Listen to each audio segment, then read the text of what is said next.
think you all have the agenda. It's shown on your screen there. The one question I would have is we're going to talk about land use, but do we have transportation to review? We don't have a transportation section this evening. All right, so we can delete that.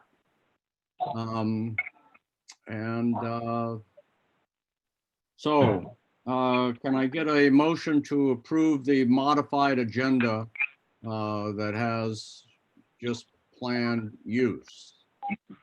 I'll move to approve the modified agenda for December 2nd, 2020. All right, do we have a second? I will second. Is there any discussion? No. Okay, hearing none, is there anybody opposed to the approving the agenda? Hearing none, the agenda is approved unanimously. Second item on the agenda is to approve the November 12th meeting minutes. Let's see, do we have a motion to approve the minutes from November 12th? I'll put forth the motion. Okay, Kathy makes the motion. Do we have a second? I'll second. Jonathan seconds.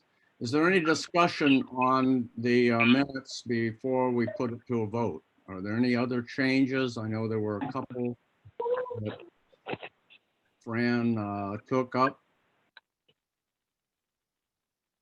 Okay, hearing no discussion, do we have, is anybody not vote to approve the minutes from November 12th?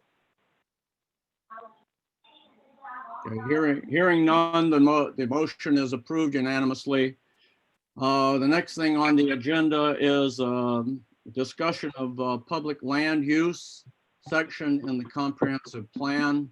And for that, I'll turn it over to Chris, and Chris can discuss what he's done so far.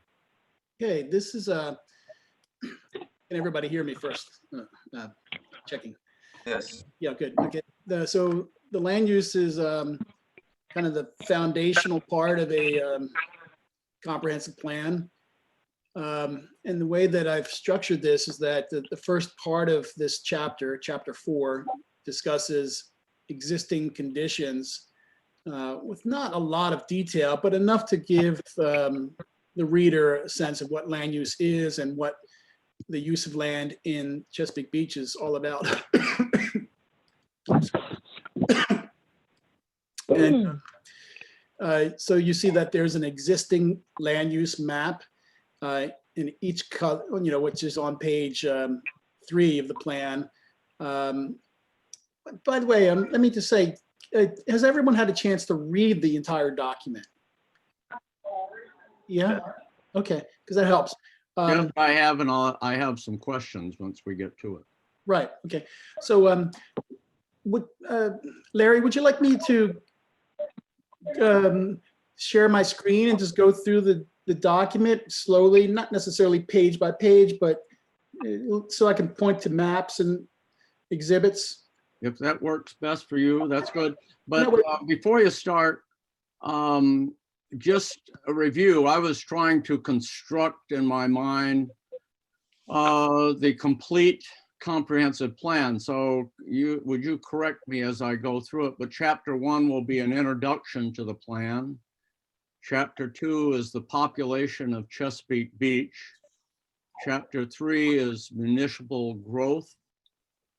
Chapter 4 is sea level rise and flooding. Chapter 5 is land use. Yes. Chapter 6 is housing. Yes. Chapter 7 is circulation and transportation. No, I'm sorry. Chapter 7, I think, is circulation and transportation. I don't know what. And then chapter 8 is community facilities. Right. Chapter 9 is parks and recreational facilities, water resources. Community facilities section. say that again? It's a little more broad category. It's called community facilities. That's chapter 8, right? Community facilities. Yeah, I just want to verify that I got my order right by looking at my outline. That sounds about right, Larry. So far, so good. So so chapter 9, is there a chapter 9? Yeah, 9 would be implementation, which covers development regulations and another category called areas of state significance. And it speaks to how our plan overlaps with the policy areas of the state. Okay, and now you refer in this chapter on land use to Appendix B. What appendixes do you expect to have to the comprehensive plan? Not many. That Appendix B is that assessment of local economic development we did. Geez, it seems like we did that actually before we started the comp plan. I don't know how many we'll ultimately end up with. Sometimes as we produce these documents, I think that there's just too much labor to get through a certain bit of content, and it would be better to place that in an appendix. For instance, in the sea level rise discussion and the resource conservation chapter, I can imagine a lot of that being in the appendix because it references the maps, it references the studies and the state projections and sea level rise we're relying on. I don't think that material at any detail needs to be in the report itself, but I would think it'd be advisable to have some kind of connection to it. So the appendix might be the right option for that. Well, I would hope that we get an appendix with the from the walkable community group. It'd be nice if we got something from the economic development committee, but I don't know if they've had any recent meetings or if they will have anything to contribute, but it'd be nice if we could get something from them. Yeah, I think COVID has thrown a wrench into the works a bit on coordinating with those committees, but Larry Jaworski is familiar with this and our request for more information, but they were involved a lot early on. And that's why one of the appendices is the economic development overview. Right. Yeah. Anybody else have questions or things they want to bring up in general before we start going through chapter 5, land use?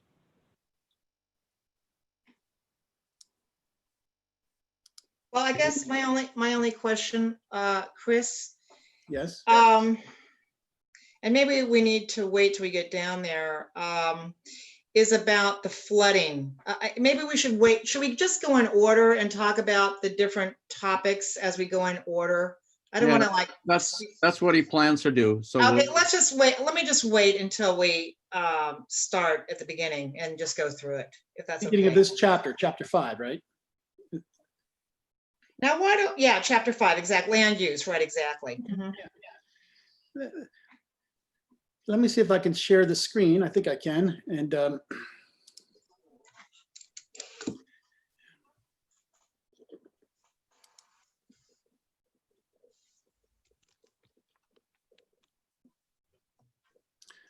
okay.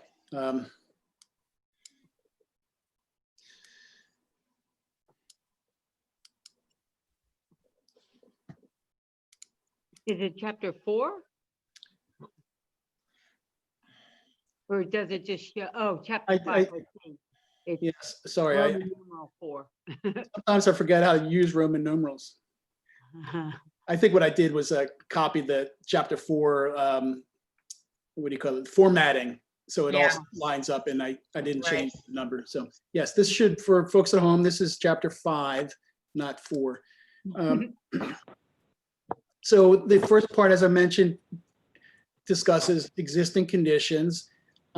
It refers to the fact that we are next door to another municipality, North Beach, and we share a lot of the same concerns. We have rural development pattern outside of the town's boundaries. And I even make reference there to what we learned from talking with Jenny, that 4 houses per acre is the proposed density outside of the town. And that is certainly not a rural density. So there is a real possibility that the town sees kind of an urban sprawl pattern beyond the town's boundaries, which I stated here that would not be supported by this comprehensive plan. So given what I understand is generally is this sense of not wanting to see much residential development, you probably wouldn't want to have to pass through a lot of traffic just to get into the town. The other thing is that we have a municipal water and sewer system here, but Calvert County has a component of that. And so some level of suburban style dense development is conceivable outside of town, unless the county goes back to its previous policies of, really de-emphasizing development within that 1 mile radius of Chesapeake Beach.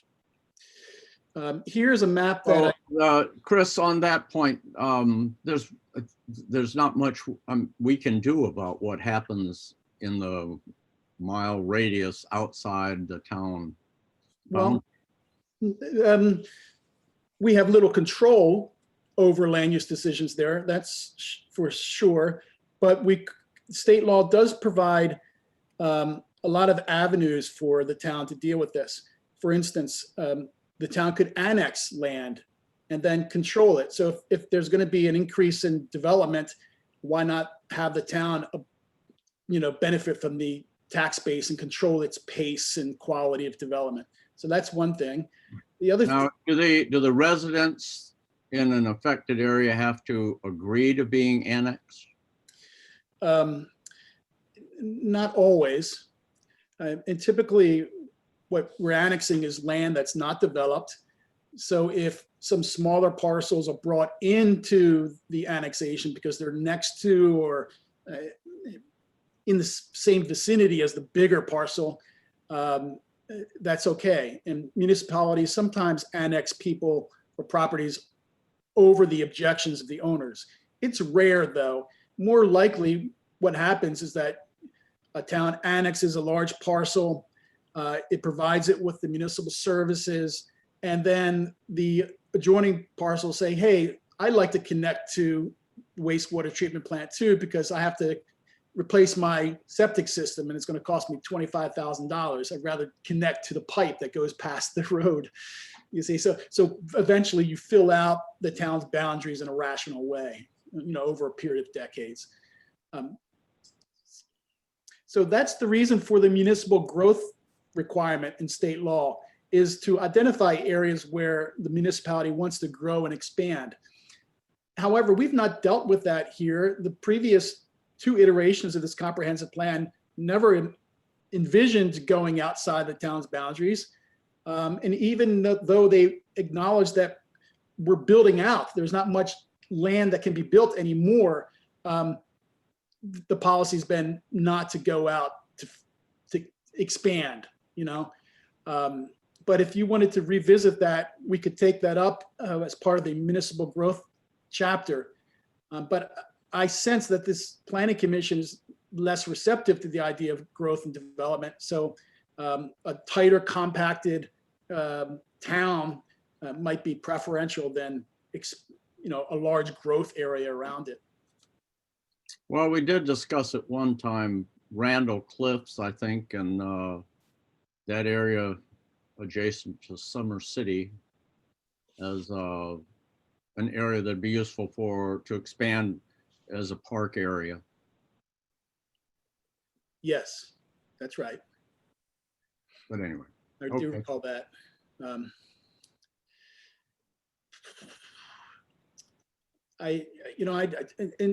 As to developing the other option that a community has besides annexing is to develop a joint planning arrangement with the county, with the larger entity, and say, essentially, whenever there's a proposal for development, let us know so that we can comment on it and we can offer our expertise and our concerns about it. And we would expect that you would take them into consideration as you would review a project. And that's called a joint planning agreement. And there's provision in state law for towns and counties to enter into those. It doesn't give you power of zoning authority outside the town, but it gives you a seat at the table, if you will. And apparently we don't have that now. No, you do not have it now. So should that be an objective? I like that idea a lot. Even if it's not ever comes into a formal relationship, some type of structure where the two entities are engaged with each other when these questions come up, I think is pretty critical. It just makes smart sense. And every time I read that first paragraph, I think to myself, I can't just leave that hanging out there. I mean, we have to sort of address this because I think generally if residents knew that there could be, you know, maybe 300 houses built just outside of the town boundaries, they might say, well, why not bring them in? And that's a lot of tax base. And if it's going to be there anyway, why not benefit from it? Or at least they might say, we object to that. We don't want that level of development. Let's work with the county to, change their view on that. Well, as I read that paragraph, that kind of hung out there to me, and I'm saying, why is that here? It's outside our boundaries. There's nothing we can do about it. But I would support proposing an agreement with the county for joint discussions on development adjacent to the town boundaries. I don't know how the other commissioners feel. We have nothing to lose, and I think we have all to gain. So I agree with that. Especially if the town controls its growth rate, like you're proposing, for schools and roads, to only lose those objectives because development is happening just outside of town. That defeats your vision. Sometimes the people in the area do not want to become part of they don't want to be annexed because they don't want the city tax, the town taxes, the town liabilities, so they choose to not. I've been in that situation before, and it's a mess.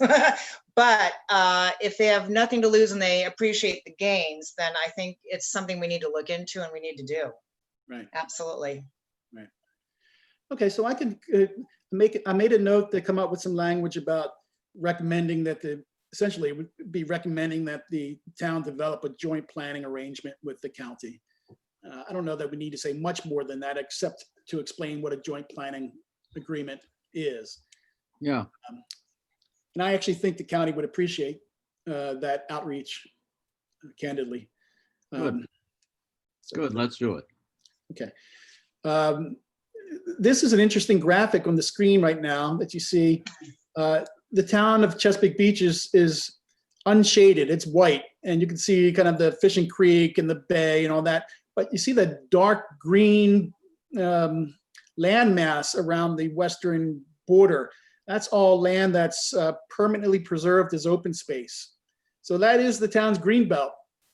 The town will never grow in that direction unless somehow the conservation easements on these farms is lifted.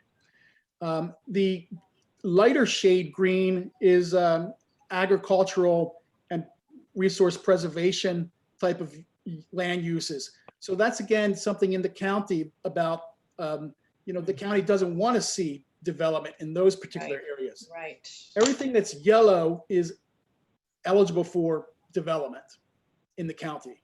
In fact, some of it has developed. For instance, by the way, this is a map that is taken from the current plan. I haven't updated it yet because I kind of like to go through production and do all the major updates at the very end. But what you see the kind of the gray area at the very bottom. That's just outside of town, but the town's boundaries, you can almost see the pipe stem of the town or the panhandle. And there's a green area there that is just to the west of Chesapeake Village. Well, it's right where my cursor is. That, of course, that has been developed. And that was not developed under the town's rules. It could have been annexed. and the developer wanted the town to annex it, but the town decided not to. The result was it developed anyway on bigger lots. And the road that was going to connect all of this together never got built. It's there, but it's never been connected. So we have kind of two isolated subdivisions there with a kind of no real physical connection between them. That happens from time to time, but the town made a decision about 10 years ago not to annex that parcel, and it But developed. you say it's been developed, Oh yeah, yeah. so it should be yellow. Well, yes, and as I said, this map has not been updated yet. I have to revise this and bring it up to date. And all the green, the dark green and light green is privately owned. Yes. Well, mostly, I can't say that for certain. In fact, I know for a fact that this area right here is partially publicly owned through here. So I don't, I can't say that for certain, Larry. But if you wanted me to look into that, I can put up a map in this plan that shows public land holdings. Well, it's only You got- interesting to me as a potential forest area, park area, that kind of thing. Right. If you had a forest with paths through it that you could walk through, preserve it as a forested area, but have it as a park area, that would be a nice addition. Right. But you said the dark green is not public? It's private ownership on that dark green area? Yeah, the darking is private, but it's protected Oh. by state and Oh. county land conservation. Okay. easements. Because I thought I saw on one of your maps that some of the areas included places that we could use as parks, but I thought that was included in some of that dark green area. But it wouldn't be public, a public owner. We'd have to buy it from the public entity. Okay. All right, I see. Yeah, so this dark green area is outside the town boundaries now, and it's this farmland it's sold its development rights most likely, or it's used the state ag preservation program. So Right, it can't be developed. right. Okay. Huh. So I refer to that as a green belt of preserved lands. Whoops, I'm sorry. Go back here. Come on. Okay. So in reality, even this yellow area is not developed that much. There are a few scattered rural houses on farms, but it could be developed as intensively as Richfield Station, parts of Richfield Station, excuse me, under the county rules at 4 units per acre. So, it's still shown as yellow because, that's sort of the plan at the county level. And that's sort of what has happened gradually. It's very low density residential now, but it could become more dense. And that, I guess, is the reason why we would enter into a joint planning agreement. The next part of this speaks. Well, I'm sorry, go back, Chris. Why wouldn't we entertain the idea of annexing it? If it's low intensity right now, why would we not want to annex that and control it? See, that's the kind of place that you would want to annex because there aren't a lot of people living there. It's when you have a high density that's really hard to annex. But this kind of thing would be easy to annex, I would think. Well, yeah, it's not always easy to annex when people don't want to be annexed, particularly when it's just a few property owners at issue, because there's a referendum period after an annexation. If those people don't want to be annexed, it gets placed on a referendum and it gets voted down. So there's some kind of protection of the community against being forcibly annexed. However, the way in practice it would work is that the town would adopt a municipal growth map. So if I could just zoom down here to let's just theoretically, totally theoretical for people at home, let's just look at this area out here where my cursor is now. It's a wooded area now. If the town wanted to keep open the possibility of annexing this area, it would change the name of this map from land use to municipal growth. And it would show a dashed line indicating where the new boundaries are and how they, would connect to the town. And the town would say what its recommended use of land for the next 20 years is for that area. And you might say our recommended use is what's there now, right? You could say that. You could say this is our green belt and it's our policy to annex it if it's eligible for annexation now, and our policy is to protect its resource value. Or you can say it's eligible for annexation and our proposal is to allow it to develop in the same way as these areas over here in the highlands, which is very low kind of resource density development. So you could say that. And I actually like that idea because it does assert your control. It shows the town using its authority under state law to help guide development in an affirmative way on the boundaries, rather than being passive and then having to respond. But, Absolutely. yeah. So, but the only thing is, I've never sort of pursued that idea, because typically when you show a growth area, it indicates growth in the sense that the town's boundaries are expanding and we're going to apply upzoning to it. We're going to allow development, allow water and sewer. But I hadn't thought through it as you've described, Cindy, about what you might actually want, which is pretty much the same, maybe some marginal development. And actually some of these larger parcels would probably say, if the owners might say, I wouldn't mind being annexed. I could cluster maybe 10 houses in the woods connected to the city's sewer and preserve everything else. And the town gets its expanded green belt and I get to develop 10 houses, I like it. and I then like it a preserve lot. 90 acres. So, Yep. That's a brilliant idea. I like it, Chris. It always think seems strange to me that Sneed's and that little shopping plaza out there were outside the town boundaries. yeah, I hate that too, because it'd be nice to have us in the town's tax base. It just, yes. commercial development is good for a town for that reason, if not for others. But the town has never entertained the idea, as far as I know. And remember, I did the comprehensive plan here back in 2002, and I broached that subject, and it was people weren't interested at that time. Well, But- would the county not allow us to take over Sneed's? Because they may want that revenue. That's probably what's going on. They want it for that jurisdiction, that tax base. No, So- they still get the tax base. Annexation doesn't change their taxes. Well, we would get some of the tax, right? With Yeah. annexation?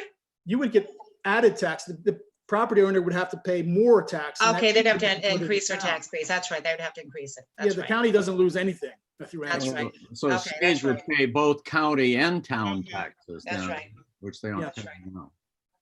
Yeah, I mean, the dark green area, the green belt, as you called it, that can't be developed. The county is entered into some agreements or something that preclude that. But it would seem to me that that would be a nice green belt inside the town limits. And if we could talk to the owners and allow paths or hiking through that area, it would be a nice environmental area for residents. Okay, I see that. And that's what you were saying earlier, and I didn't capture that until you just said it that way. You're right. Okay, in which case we do a municipal growth map, expand to draw the future projected boundaries of the town, and maybe it runs something like where this hand is moving. I don't know, maybe up to here and down, and to say any parcel. What that means is that any land within that area is eligible for annexation. It doesn't mean that it's going to happen. It just means they can petition for annexation. And if they do, then the public hearing processes begin, and which could lead to annexation. And so the map would show the new a proposed future boundary. Could even, like some towns say, we'd like to define an ultimate growth boundary. So they might show their boundary like this. And I've done these plans before, huge areas. But you have the land that you're taking in has to be balanced against your ability to serve it with schools, water, sewer, and things like that. Because you wouldn't want to develop a plan that called for bringing in 1,000 acres when your wastewater treatment plant was over capacity already. So that's the balance. And when the state and the county do their reviews of these municipal plans, and they will review your plan, the comments will probably be like, what are you thinking about? There's no way Beach Elementary could accommodate, that many students. You're going to have to show another school too. Well, is that the case in the upper left-hand corner? You have a little red area. That's Owings, Yes. right? Yes. As I understand it, Owings extends all the way to the other side of Route 4. Oh. Isn't that correct? Well, I think as a zip code or as a community, but this is the Owings Town Center, which is a discrete planning concept. But it's limited to that area. always confused me a little bit because I know the other side of Route 4, which is quite a ways down the road, is also called Owings. Right. And I didn't know whether it was whether Owings has a town just boundary description, or is it just a name without a, I mean, that would extend into Anne Arundel County, I guess. Yeah, it's just an unincorporated village that developed many, a century ago, and it's just a collection of farms now that's part of the county, essentially, in a small commercial zone. Yeah, okay. For many years, the county contemplated extending water and sewer to Owings, to the Owings Town Center, to allow this area to develop at Route 2 and 260. But then that never came to pass. And you won't see that. When they extend water and sewer, that's extending it from us, right? Because we're the water sewer capital of this area. Right. But the county is a partner in the wastewater treatment plant. So it has its share of capacity. But could you ask for any new development to have sewer and wells? I guess you can, because they need permits for that. And we've exceeded that in the county, haven't we? I don't know how that works. Oh, you mean septic systems? Septics and, yeah, I'm sorry, septic is what I meant. Septic and well. Yeah, there's a strong state, county, almost Yeah, every septic jurisdiction is- recognizes you don't want to have more septic systems. If we're Yeah. going to annex, the beauty of that is that we make it eligible for water and sewer, which improves the environment, well, minimizes the Improves- effect yeah, on the environment. That's right. That increases our cost, right? We'd have to justify the cost of annexing that area with that. But I think it's worth entertaining, and I really think we should be able to control as much as we can at this point while it's still into, or some semi-rural. Once it gets more developed, that's it. You're right. Once the cat's out of the bag, there's no That's going it. back. Now's when we have to do all this. Exactly. And it is quite reasonable when you actually think about it long-term to expect that some of these farms would develop, particularly if the new county commissioners seem to be more in favor of that type of pattern. And they do have water and sewer capacity, or at least sewer capacity, not water. They'd have to rely on the town for public water, or they would have to build their own facility. But they have capacity to provide sewer services. So it is possible that this area could be sprawled out in development. And Yeah, well, they are building houses out along Boyd's Turn Road. And developing places out there, and I presume it's on the town's sewer system. I don't know.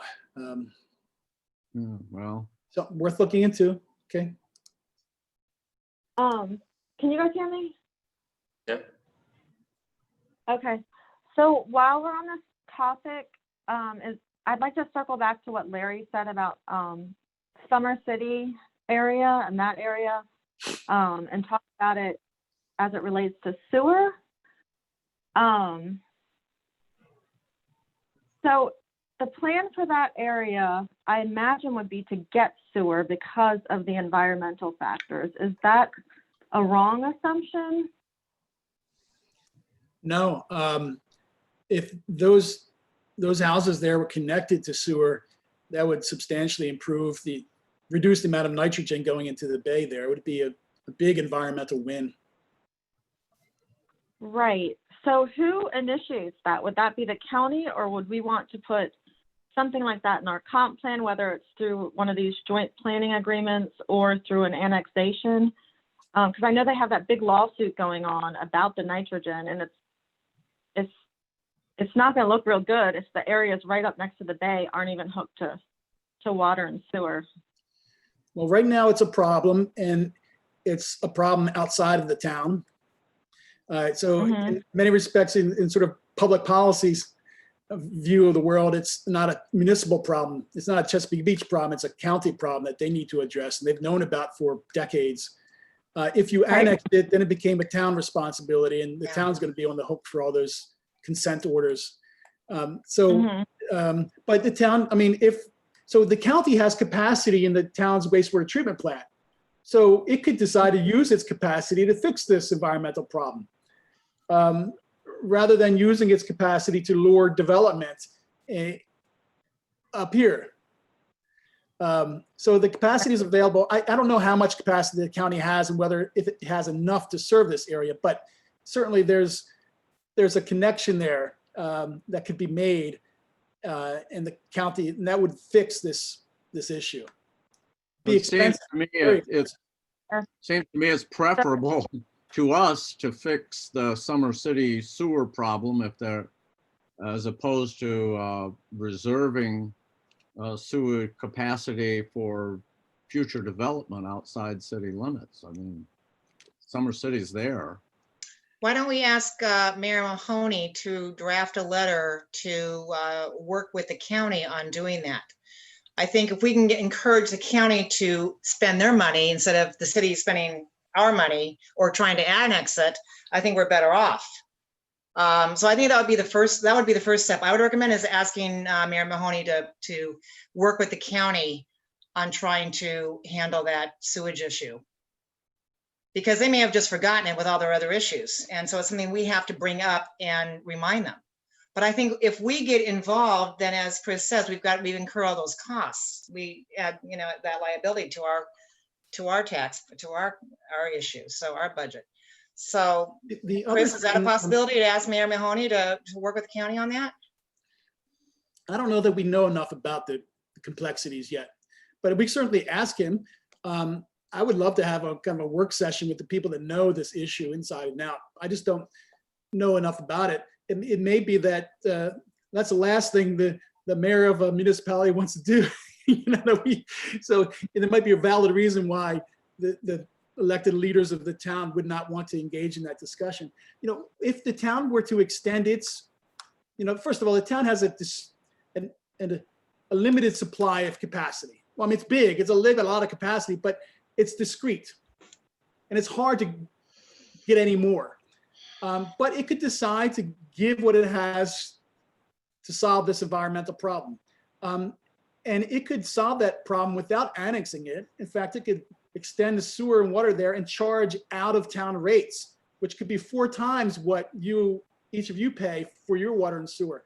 So that would be what might be necessary to make it fiscally responsible for the town to give up its reserve of capacity, So there are a lot of kind of complex policy and fiscal issues tied into an issue, not to mention the environmental and legal issues that the counties might be dealing with. But Well, interesting to know more about it. Again, obviously, there are a lot of gaps in our knowledge here. So. Yes. Yeah, it's true. But our first problem is to finish the comprehensive plan. Yeah.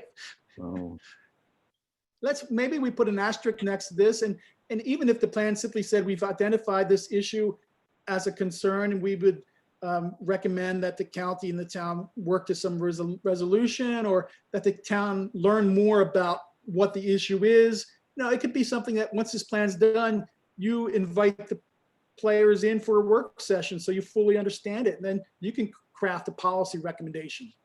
Well, the plan goes from us to the town council, right? Yes. So we could put in some large area annexation proposal, which doesn't annex anything. It's just, as you say, the beginning of the process. And then the town council will have their way with it. And during that discussion, we'd be able to sort out some of these issues. Right. Precisely. That's a good approach. Yeah. Okay. The Highlands already has a similar issue with the connecting the water and sewer. Right? They're going back and forth with the county on extending it to them also. I thought I remembered that. Do you know where that issue is now? How it's been? I don't know the latest update on it, but I know they were talking about getting them on our wastewater treatment plant. Yeah, I listened to their last meeting, and I think that they were not annexing, but they were putting them on our system. And they already had water, so it's just sewer. Okay. Well, should I press forward? Yes, please.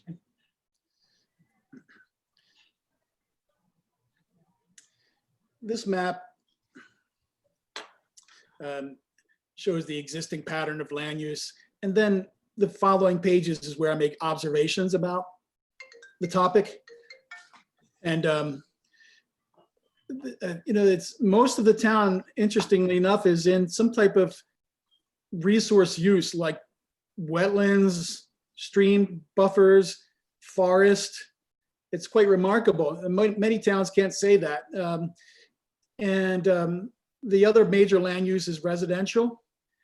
And I broke down the existing land use by what I would call suburban residential, or later I suggested we really deal with it as a resource, but like a suburban residential here, then more of everything else, kind of this is more typical modern residential. And then there's some high density development, townhouse projects scooted around.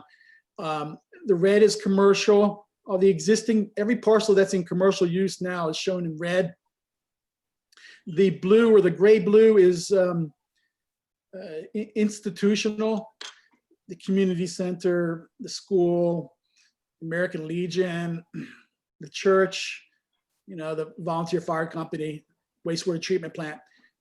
So that's just a quick way that visually you can sort of see where land use happens and where the major activity centers are in the town, and where you have denser residential and very low density residential, out here on Bayside. So it's just a tool that we use to quickly understand how land is being used now.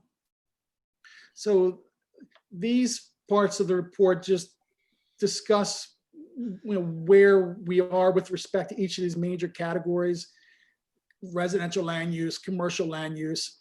And actually here in the commercial land use, I summarized that appendix by pointing out the findings we developed in working with Larry Jaworski's committee on the commercial base of the town.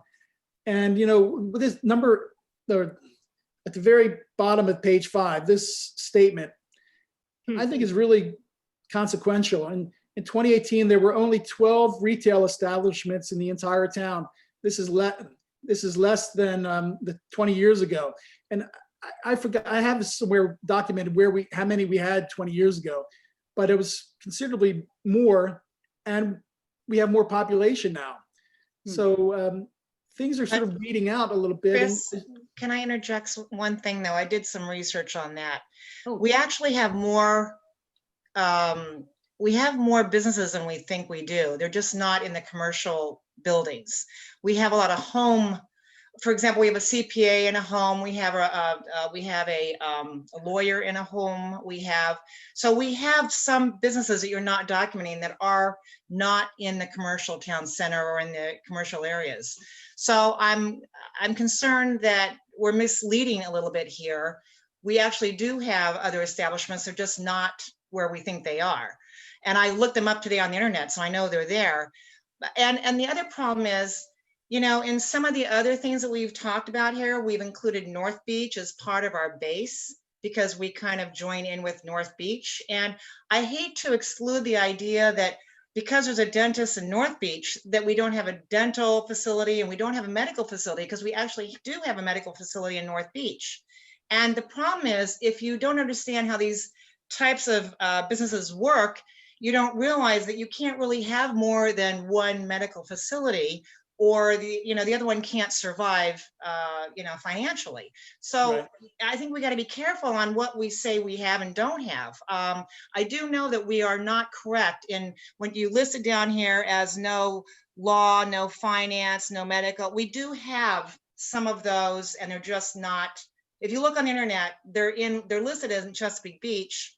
They're just not where we think they are. They're just in homes.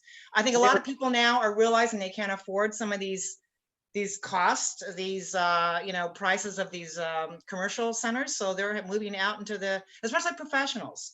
And the medical and dental people usually have to go where there's a much larger population to be able to survive. So, but the other guys, lawyers, there's a lawyer in North Beach, there's one here, and there's a bankruptcy attorney down here in Chesapeake Beach. There's a construction company right here up the street from me. There's other businesses that we're just not including here that we really should, if we're going to list them, we need to be a little more accurate there. Right. I had the same impression when I read that, and on the Chesapeake Beach town website, there's a drop-down menu of businesses, and it lists, I don't know, 6 or 8 categories of businesses, and you click on that and you get in some cases a dozen in any category. And like Cindy said, we have a dentist in North Beach, we have medical in North Beach, we have I think maybe 2 physical therapy places here in Chesapeake Beach. Certainly one right next to the fire station. Pivot, So I meant to go back and count them up, but I didn't do that. I found as Cindy was saying, people are working out of their homes. I'm looking for an antique clock repairman, and there happened to be one on the Chesapeake Beach website. I drove all the way to Annapolis a couple of weeks ago to find somebody, and I should have looked in our website. I think we're not really doing our research as far as what's really here in town and what's available right next door in North Beach. And we need to collaborate with North Beach because a lot of these businesses cannot survive on just the 6,000 population we have here in Chesapeake Beach. They have to use we have to collude as a Twin Beaches entity. And you've noted that in some of your other paragraphs here about some of the other things that we do share, like the library and some of the other institutions, which we need to do. So I think we're being remiss in just separating it all out and saying, oh, we don't have anything. Actually, I am from a huge town, and on the West Coast. I mean, I can have anything at my doorstep, but I find that here I have as much available here as I ever had on the West Coast. And I mean, I may not have the boutiques, the little shops for dresses and whatnot. So I go into Annapolis once a week. I mean, big deal. But the point is, I don't necessarily have to have that here. And a dress shop really can't survive in this small of an environment unless you have a high-end clientele with very expensive clothing, and that isn't what we have here. So we have to be really cognizant of what the businesses are, what we're looking to provide here, what we have available already. When you look at the fact that this library is going to be out of that particular building in about a year and a half, that's going to be an entire upper floor that we've got available for commercial. Now, won't it look silly if all of a sudden we've got some commercial space open and oh my gosh, nobody wants to come in and use it. So I'm concerned that we don't want to start building or putting in a bunch of plans of all this other commercial stuff when we can't even rent out what we already have. Because I'm worried that the future businesses are going to be more internet-based, more centrally located, more home-based, and we're not going to need as much commercials. We think as what this particular plan might have thought like last year even, because as we've seen in just the past year, things have changed dramatically, economically, business-wise, whatever. I mean, even medically, in the next 5 to 10 years, they're projecting to do probably half of our medical either through telemedicine or AI. And so you're going to not need to go to the doctor's office as much. So, those kind of services you're not going to need. So why put that in here when, to be something that we're concerned about not having? Yeah, I don't know. I don't remember which paragraph it's in, but you talked about groceries, that we had to go to Dunkirk for groceries. And I think Roland's would take issue with that. And I've been able to buy an entire week's worth of groceries right there at Roland's and get everything I need and more, too much more. So, Yeah. the fact is, I do worry that we have not been fair here, actually. All fair points. This is a largely reporting of what the Economic Development Committee presented to us and that we compiled in a memo. But I hear exactly what you're saying, and it almost seems outdated too. It's 2 years old. It almost seems like the world has changed so much since then. And I do know for a fact, Cindy, it's unbelievable how many businesses want to locate into town, and we say, sorry, there's no space. There's no space here, and sometimes they move then back into their house. They just expand into their house. So there's home-based businesses that would prefer to have a storefront who are instead in their house. And there's a brewing company, believe it or not, operating out of their house in Chesapeake Beach that is looking for a space. And but they started the business in the house, and we issued a home occupation permit. And we do quite a few of those actually. And it's always heartening when that happens, because there's a lot of economic activity, even though the storefronts seem to be vacant in many locations, or those older legacy locations.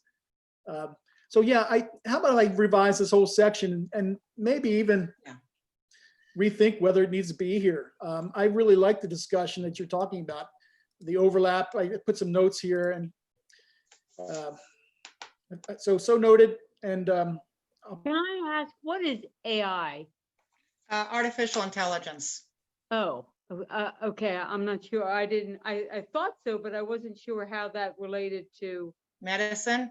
You'll see in about 5 years. They're working on that as we speak, writing up software and different ways to use robotic methods of determining diagnoses, especially when it comes to radiology. My son-in-law is working on that right now with an international company, but they're using it for other parts of medicine as well. My daughter is working on telemedicine with Johns Hopkins right now, so I know that they're very, very involved with telemedicine as a future. So I mean, this is just my own experiences. I know what they're doing, but I also read a lot of journals, so I know this is going on. But we just know by the last year what has happened in finance, all industries, by staying home. People are not working in their downtown areas, or coming out and working out of their houses. And so companies are working. You can hire from San Francisco all over the country now and get workers, and they're working from home. So you're seeing a lot more flexibility in how people are working. And Okay, well, let's move on to the next subject. I think we're all convinced. okay. Okay, can I chime in real quick with something, Yes, Chris? yes, please. Very please. Okay, I'm sorry. Just pertaining to this particular topic. When I was reading our code for the whole B&B thing, I kind of read all of the codes. And one thing, in that mixed use area where we talk about becoming a town center, one issue is that it's required that you live in your business in that area. So even if somebody wanted to, open up an art shop in that area, What it would area? be a art shop. And I guess it's called Middle Subdivision. Is that what it's called? But where Town Hall is? Or that's not Middle Yeah. Subdivision, that's, It is actually part of it, but yeah, it's Okay. all the area mostly north of 260 in the central town, the old town. yeah. So that's some, some people might want a little art shop, but they don't necessarily want to have to live in it. So that's something to look at too. Just my little 2 cents for that area since we're on it. All right. Okay, let's move on, Chris. Okay, so now we're on the plan. And I use this first page to talk about the difference between a plan and the zoning map. It's an easy thing to get mixed up about, and people do. So I like to clarify it from the beginning that what they're reading here in this document is guidance and policy recommendations. It's not the law. And later a zoning map would have to be adopted. And ideally that zoning map is drawn to implement the land uses. So if you propose something for residential on your plan, then the zoning map should show it as residential, as a simple example. So then I listed 5 land use objectives. And I think these are really important for you to weigh in on. And of course, these have been in this draft from the very beginning. There was a draft that dealt with the housing, but I thought that would probably be best to be discussed in the housing chapter of the plan. But these are 5. And, the reason why I say it's important that you weigh in on them is because the goals and objectives matter, because you can develop a plan many ways to achieve an objective, but so it's the objective that's critically important, because we want to have a plan that actually can physically result in a town that achieves these things. So the first one would be enhance the residential qualities of the original cottage neighborhoods. Now, this is largely from my experience in working in the permitting process in the town and dealing with complications of just simple permitting and issues that average citizens deal with, stuff that the public works folks deal with, and the sort of the irony that over the past 40 years, there's been so much investment in the development of the new subdivisions around the town, but very little focus on improving the infrastructure of the existing heart of Chesapeake Beach, the legacy areas. So that's what this speaks to.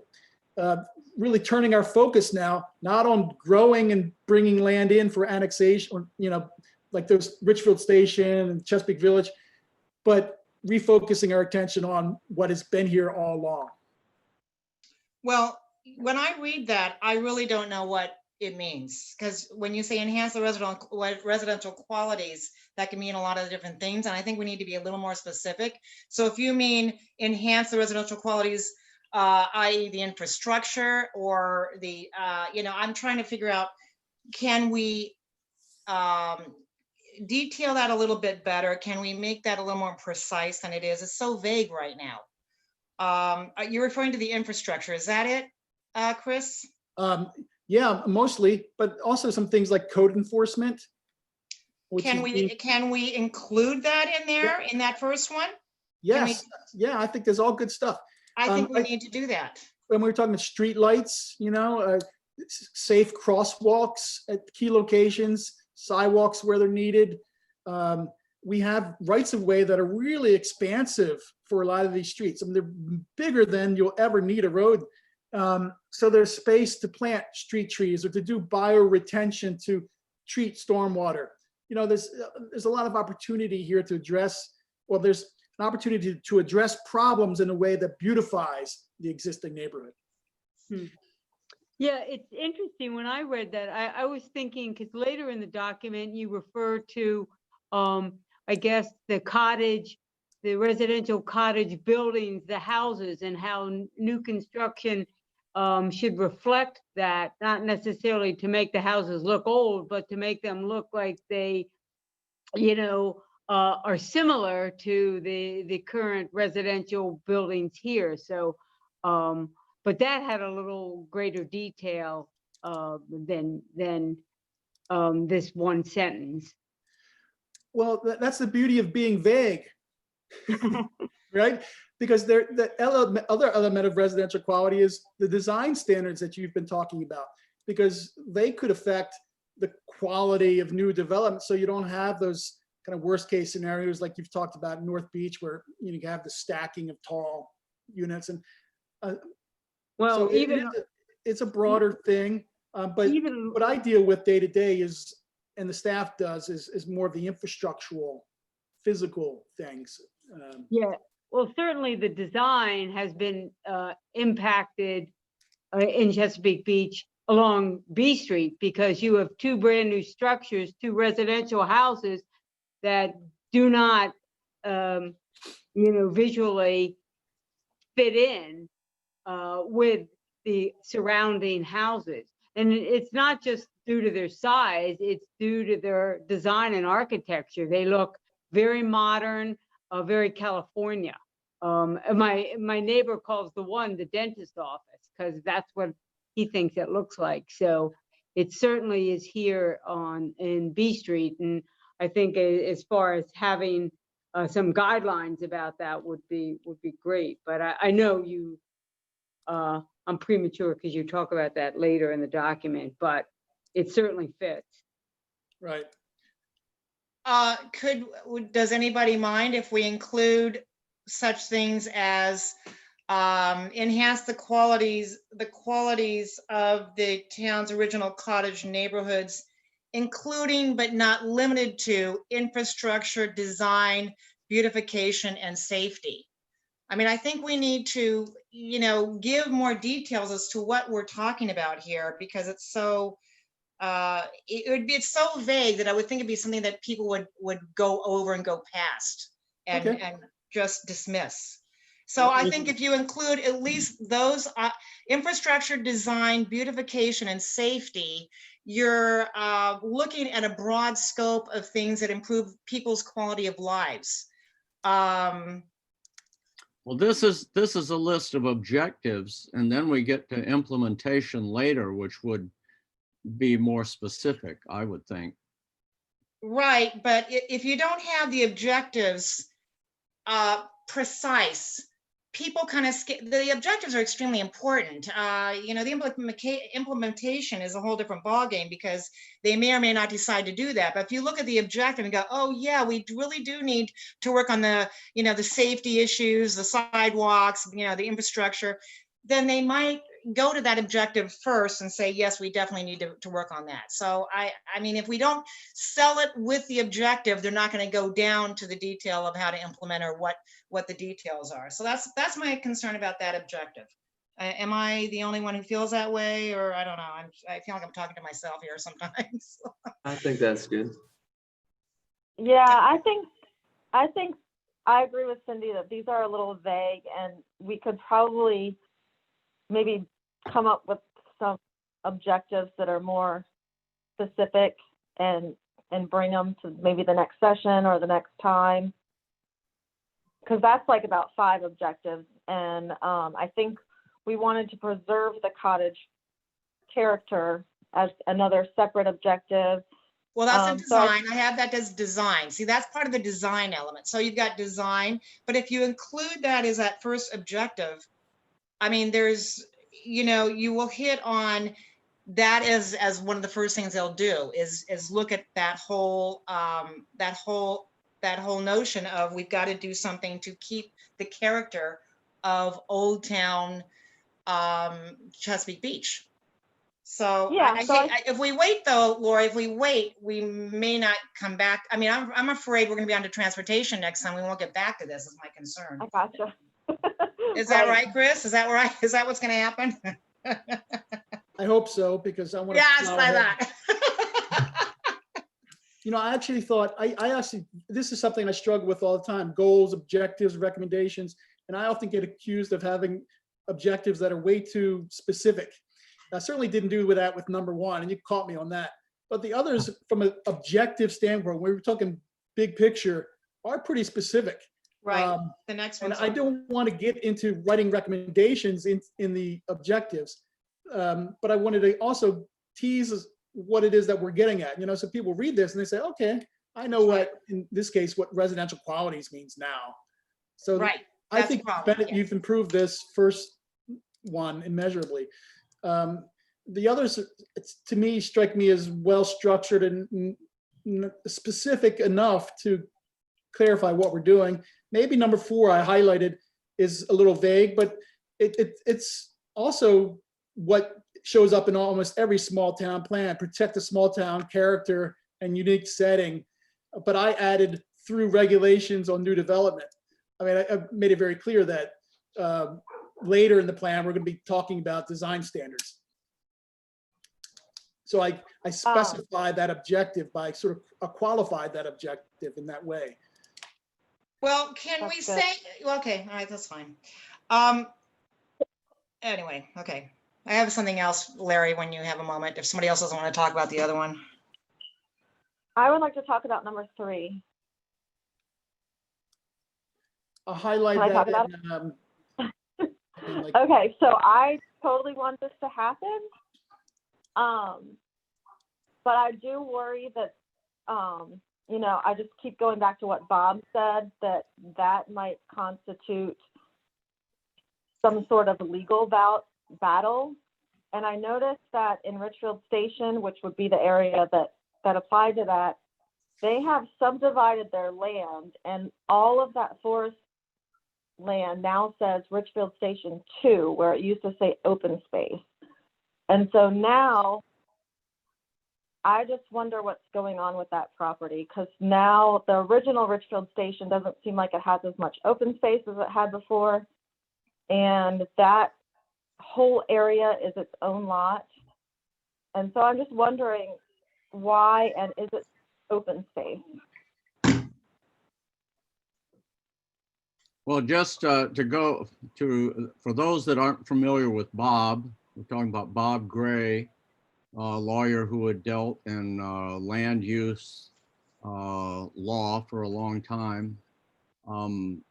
However, not every lawyer agrees with Bob's interpretation of the law, and I'm one of them. So I think we have to deal with the people that are here, and I'm sure the town lawyer will take a look at this and make sure we don't go off the rails with anything proposed that smacks of getting outside of bounds. So I wouldn't worry about what Bob had said. He's gone.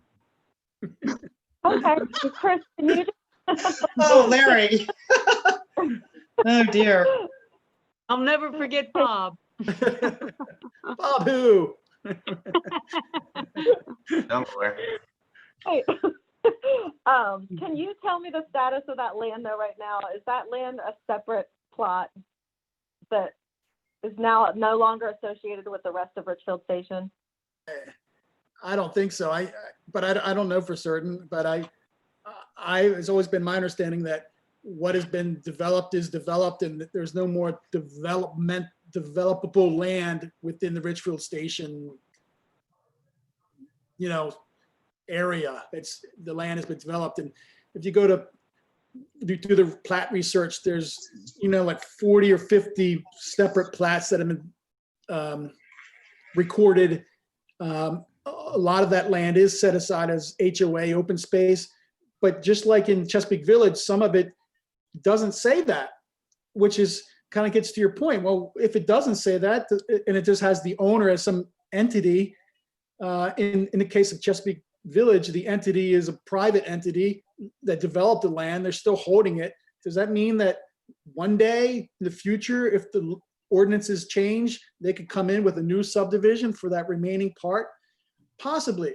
And I think that's why I wanted to address this issue, because I think it's understood that those forested areas were meant to be set aside as a condition for allowing the houses to be built on those smaller lots, and as a condition for not even providing any usable open space. They provided open space that was forest lands.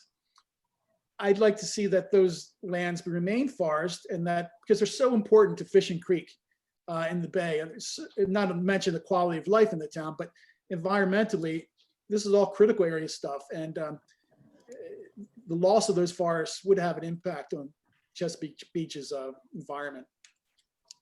Yeah, so following up on that, those two land plats and figuring out what they owe in open space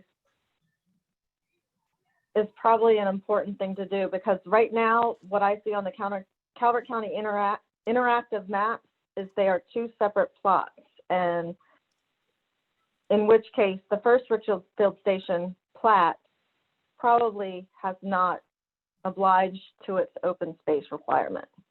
So, and those plats, I think, were from January of 2019, I think, or no, January 2020 was when that happened. Really? That's the date on it, yeah. That's interesting. I'll look into it and report back to you guys. Thank you.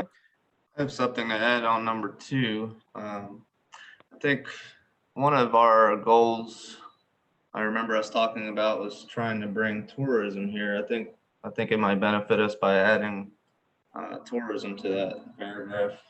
Expand commercial development and tourism opportunities, maybe.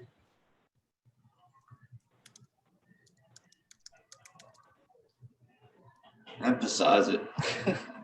Yeah, I mean, you're right. That has come up in almost every discussion of business development, the tourism connection.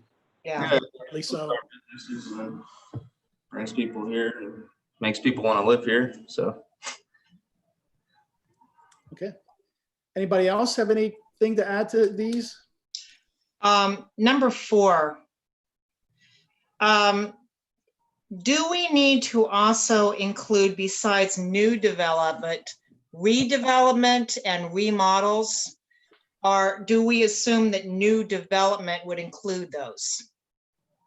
Because I don't necessarily include it myself, but I'm just wondering what you would say about that. Yeah, I think it's better to be clear. I don't think anyone would suggest that we would ignore a new building that was built on a lot that was vacant. So and if you tore down a building, the new building ought to comply with the regulations, right, or the standards. So I think it's worth calling out as redevelopment and not assuming that. Yeah. Yeah, you can't assume anything in this stuff. So I like it. And I've got a big one for number 5. So I don't know if you want to hear this one or not, but I just wonder if number 5 is where we want to say, instead of adapt to vulnerabilities of sea level rise, adapt to vulnerabilities of climate change. Because when you do that, you're adding in erosion, and you're adding in other potential problems that come with climate change. Now you're just having one here, which is sea level rise. But I'm concerned again about our beach erosion, which I think needs to go in here. We need to have in that master plan the beach erosion issue and all that hillside erosion that's going on, and that's due to a lot of the storms and whatnot that we're having from the climate change. We're going to have probably more severe ones as time goes on. So I just wonder if this is not where we want to make it more vague or more expand that from sea level to climate change, and include in that master plan all the other things I mentioned, the beach erosion, and a maintenance program too, to keep it from further eroding, because I know it's definitely eroding away. We got to protect that hillside too. So what do you think about that, guys?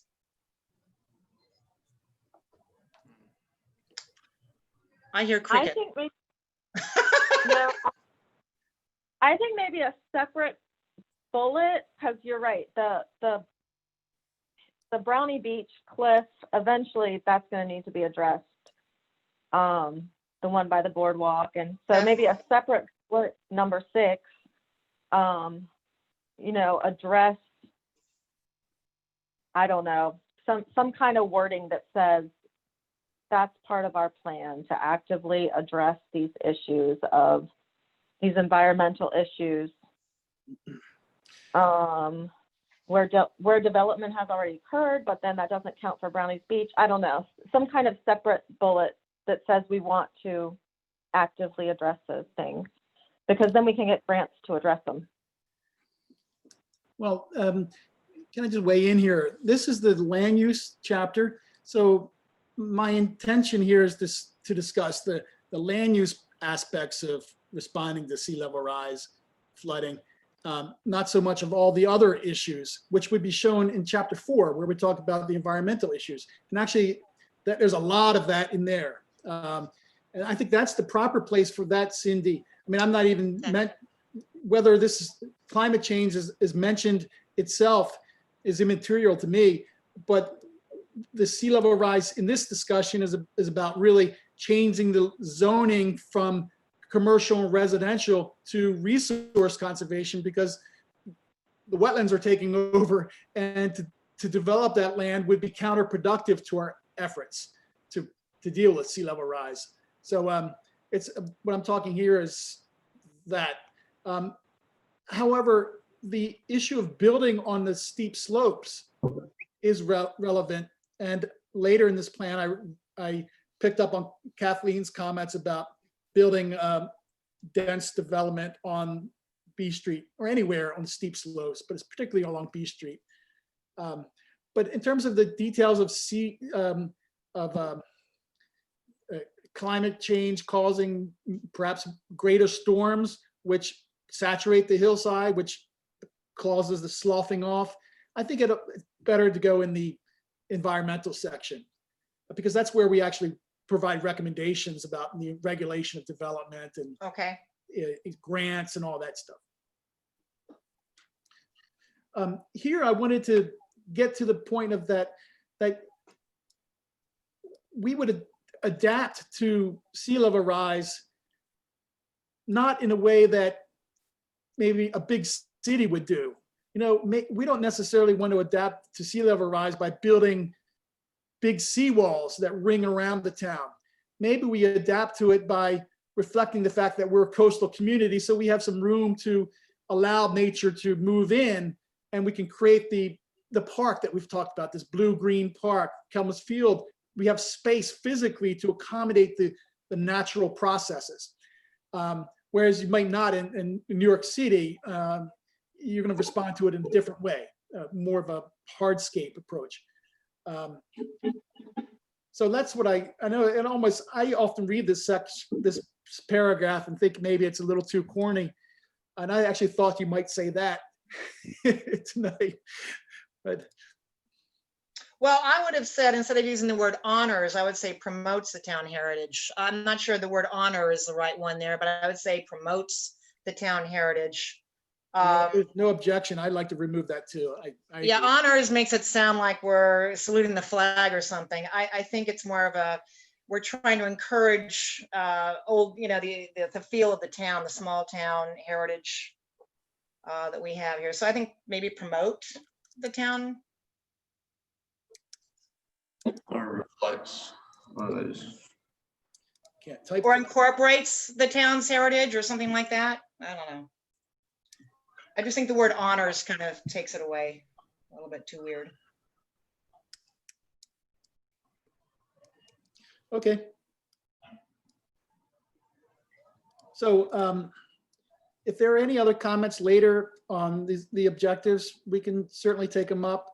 We can always, revisit this, and before it goes, any kind of public hearing, or I'm sure you all want to review it one more time. So we can, in fact, these things are subject to change as the recommendations change. And, so I think it's good enough now, though. Now, Chris, there are some comma errors and misspellings. Do you want that now, or when do you want, or do you not want that at all? I do want it, but let's not waste time on it tonight. I don't want to waste Yeah, it. I let's So, know when yeah, I but move reread it along. myself, I saw some Yeah. things too. yeah, right. Okay. Okay, so here I talked about the overall organizing plan. I mean, the sort of big picture, general stuff. And this is something we've talked about and which has changed over time as we've learned more about sea level rise and we sort of scaled down our development expectations. We have one big area, the Maritime District. It exists today. It has always been like it is today on some level. It's the sort of the heritage tourism and, you know, entertainment district for Chesapeake Beach. And then you have the new proposed town center idea.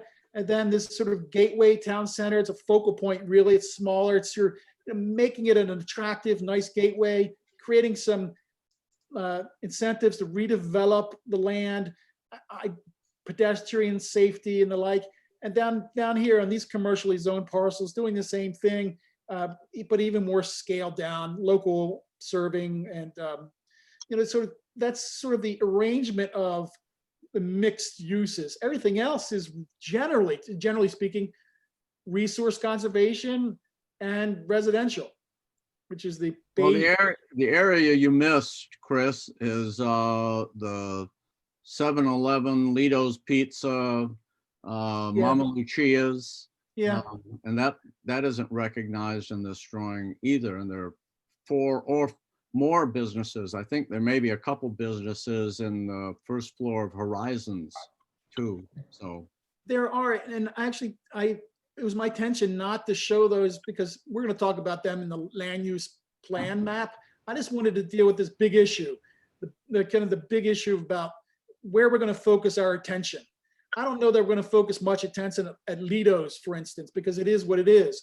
But these areas are subject to change, these circles. This is where we want to really invest effort in improving because we've identified them as significant on a town-wide scale. That's not to say that, Larry, if you want to do it, I mean, I can show all the commercial properties as red. I was just looking for a simpler map. And that's all. But it wouldn't take me more than a couple of minutes to make those adjustments. But then I thought, do I need to show the Bayside Baptist Church? Do I need to show the American Legion? You know, and the more I thought about it, the more I thought, let's make a simple presentation just to highlight these big picture ideas.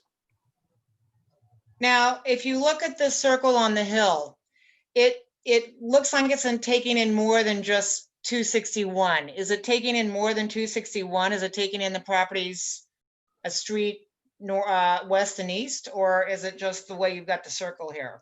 It's just conceptual to draw your attention to that area. It's not saying that we're creating a zone and that the red circle means anything other than to focus your attention on it. I'll tell you why I'm concerned about it. And I think we've talked about this before.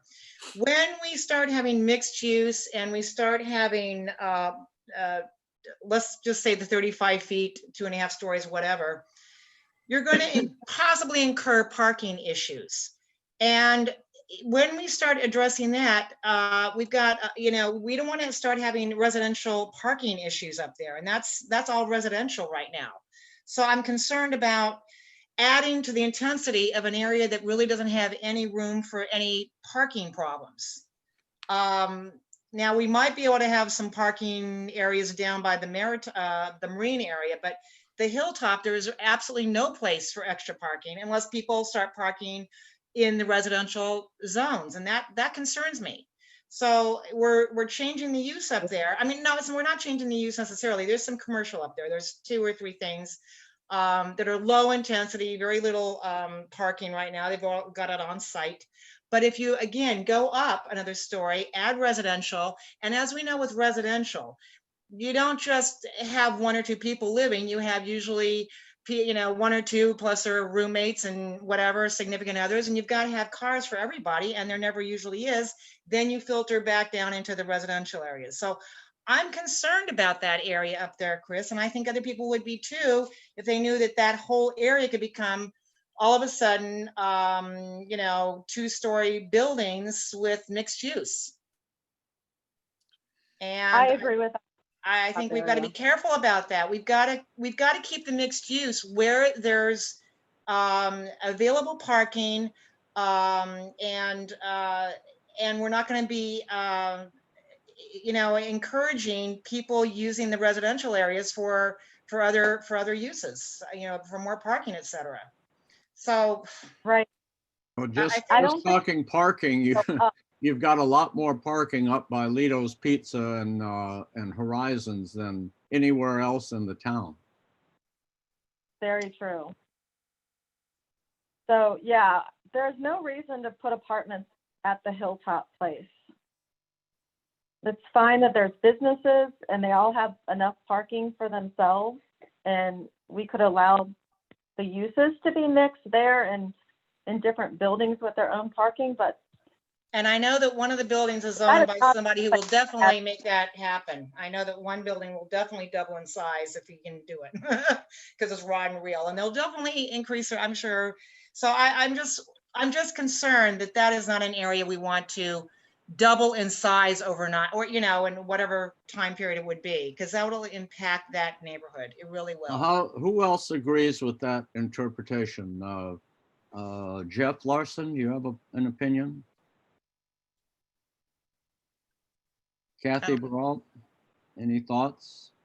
Yeah. Yes, no? Yes. Oh, am I on mute? No, we Yes. hear you now. I hear you now, Kathleen. Okay.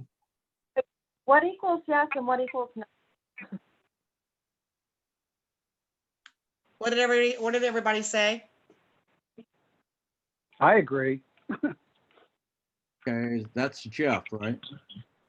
Yeah. Jonathan Evans, any thoughts? So the question is, do we want to focus on that area that's commercial?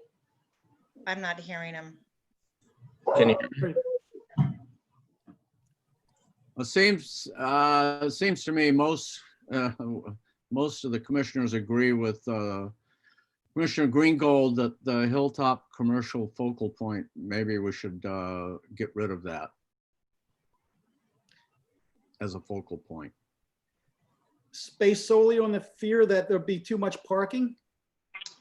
Too intense in that No. area. There's nothing there. There's not much there now. There's more up at Lito's Pizza now than there is on Hilltop. Just as a practical matter, I mean, when someone comes in for a development proposal, we would apply the parking standards. And the law requires that you provide parking on site, so that if there's not enough parking on the site, then the building's going to be smaller. So that's a kind of a regulatory detail that you're using to justify a broad land use policy. I mean, Well, I the- don't the know other- that you're going to have I don't Sorry, it's think not- that your concern is, I don't think it's overly pressing there. If you had, because we've had that pattern in this area for a long time. And I know I've been in some of these buildings, there's business and in the back, there's an apartment. That's all we're talking about. And it's, Well, the other problem up there, Chris, is that it's right at the top of a hillside where there's really poor visibility coming out of 16th and 17th Street. And people coming over the hill from the school, people coming up the hill from the, it's just it's a real hard place. We talked about this when we worried about the Rollins issue of closing down that back or opening up that back street.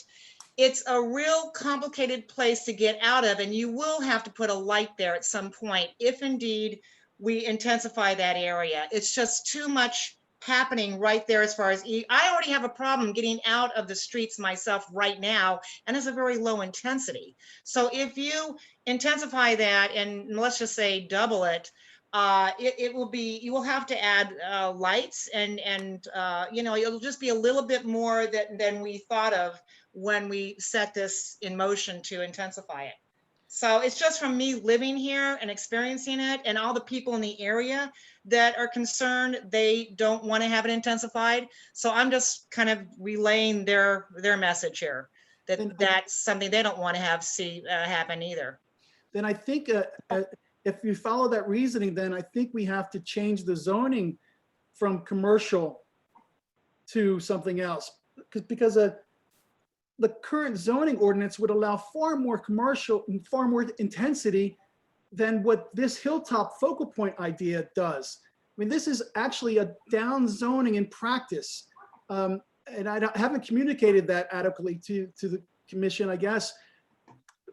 But going to, if you want to eliminate this for traffic and for other land use values, then I think we have to suggest removing the commercial zoning, maybe except for the land that's currently in active business use. Because you still have that threat of intensity and much higher parking generators than a small florist with 2 apartments above it, Cindy, you know? I mean, you could have a real business there, vibrant. And I'm just saying, with parking, people coming and going, that hilltop area is going to be very, it's going to be a challenge for 261. It's already a problem getting in and out of there for those roads. So if you add patrons coming in and out, more residents going up into their apartments, whatever, I'm just not sure. I personally feel that's the wrong location to make into a mixed use situation. Right now, it's single story. It's a very low key. It has that cottage feel, a community feel, a kind of business. And yeah, it's not beautiful. I have to admit, they could upgrade it a little bit in their style and their design. But going back to that, at least it's somewhat safe. I want to feel safe in my community. If you intensify that, I'm not going to feel safe getting out of 17th or 16th Street, because right now it's barely a secure situation getting out of there. And I have that complaint from people going in and out of there all the time. It's not just me driving there. It's everybody, all my neighbors feeling the same way. The traffic seems to have gotten a lot more intense going up and down 261 there. You've got the school people in the morning. It's just a lot of congestion to add more commercial right there. It doesn't, Okay, it so- seems to be pretty narrow. It's a narrow area. I'm just saying, if you have to live here to really understand what I'm talking about, I No, guess. I do understand it, and I've been in town for decades. What I'm suggesting is that we have already, this is the zoning map, it's zoned for commercial. I wasn't suggesting adding a single square inch of more commercial. But if you wanted to deal with the issues, then I'm suggesting that this needs to be removed, because you haven't addressed the issue simply by removing the hilltop. That was an approach to deal with some of the problems. The issue still is present as long as these parcels are zoned for commercial. And that's the question I'm placing before you. Do you want to then lift the commercial zoning in this area and keep it residential so as to prevent those issues that you mentioned? And that way, all you would have is single family houses, just that like exist today. I don't know if we can downzone a property that's already zoned without getting Yes, a you lawsuit. can. Can we do that? Yes, Yes, you you can. can. That's the purpose of this.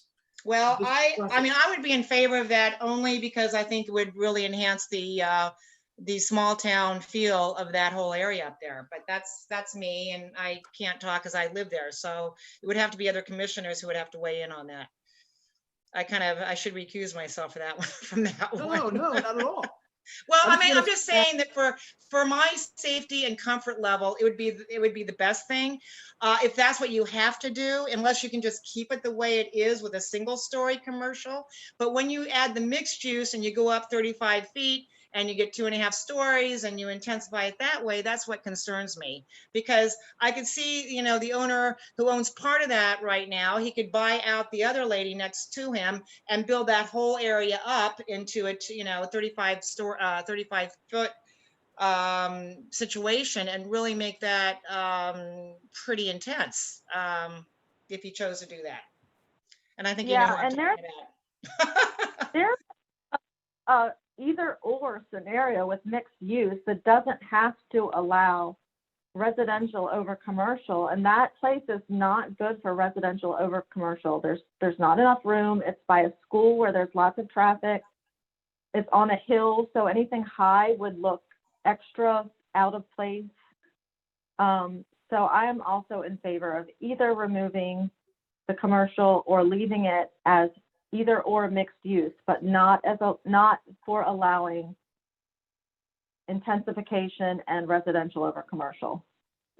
Okay, so that's two commissioners that would like to remove the commercial character of that area. Anybody else? This is Kathleen. Yeah, I'm very familiar with the area that we're talking about. And, you know, it's funny, in years back, if I'm correct, there was Tucker's Garage, which was right up there, but obviously things have changed since that time. There's a lot more traffic since Chesapeake Village came in.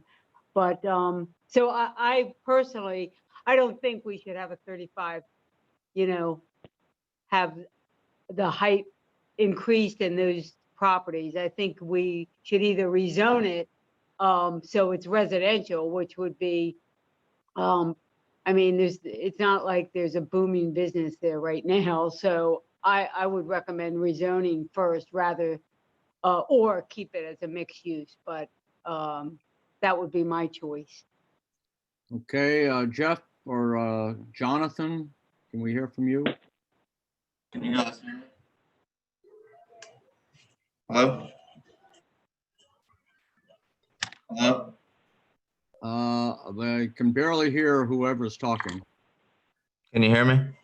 Yes, go ahead, Jonathan. I was gonna ask where the hair salon is on that map, on that zoning map. I think I'll have the answer for you in a minute. We're coming in. We're coming into the earth. We're zooming in on Zoom. We can't rezone something that's already a commercial business, can we? No, it would be grandfathered. Yeah, Right. it would be very difficult for the people that own the business, like for the daycare center. Yeah. But, you know, if you want to eliminate traffic generators and the threat there, that's what you do. But so here's the location. There's one business which is very successful, next to the school, critically important, I think, to the community. Then if you go up here, skip those areas. This is all residential, not proposed to change.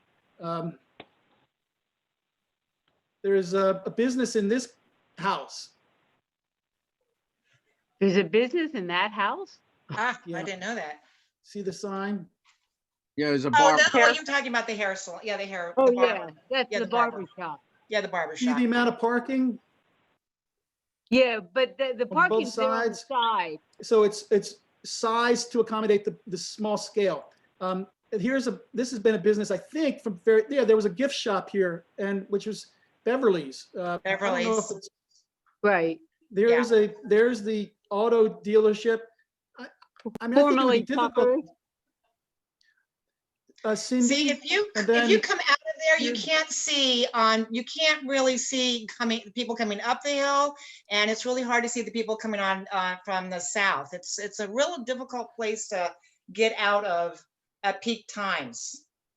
You would really need to have some kind of stop sign or light there, which they Oh, would God. never agree to. The highway group would never agree to that one. Yeah. But see this building here, that's 35 foot tall. Yeah, that's the So law that- office. new businesses in this area they would be scaled to this building essentially. yeah, In terms of intensification, that's what you would see. So you would see a replacement of a one-story with something like that, or like that.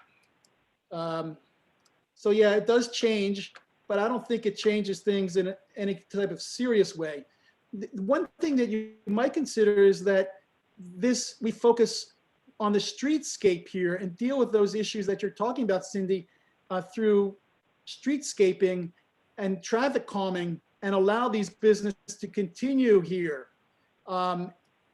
as a, vital business as part of the community, since they've been here for so long. Oh, I don't want to I don't want to take the businesses out. Oh, no, those current businesses, absolutely.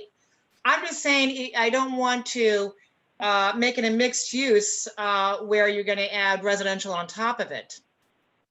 Okay, so in that case, we'd leave the zoning the way it is and the land use the way it is. And the proposal is simply to leave it alone, and we can deal with the traffic issues you've discussed through traffic management. But that usually comes so long after the building. This is always the problem in little towns, is that you overdevelop, and then it takes you a car accident or two to figure out the calming methods. And that's the problem I have with that. But okay, so you're saying not change it, leave the potential for mixed use. Well, what I'm suggesting is to leave the Hilltop Center, but remove the residential component, because clearly there doesn't seem to be support for that idea. I don't agree with that, but that's not just I have to press and provide my comments about it. But we would basically allow it to remain the way it is. Right now, it doesn't.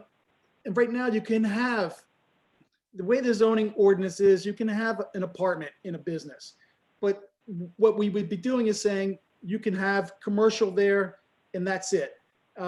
You're right now, the zoning caps the height at 35, so we wouldn't change that. It would still stay at 35.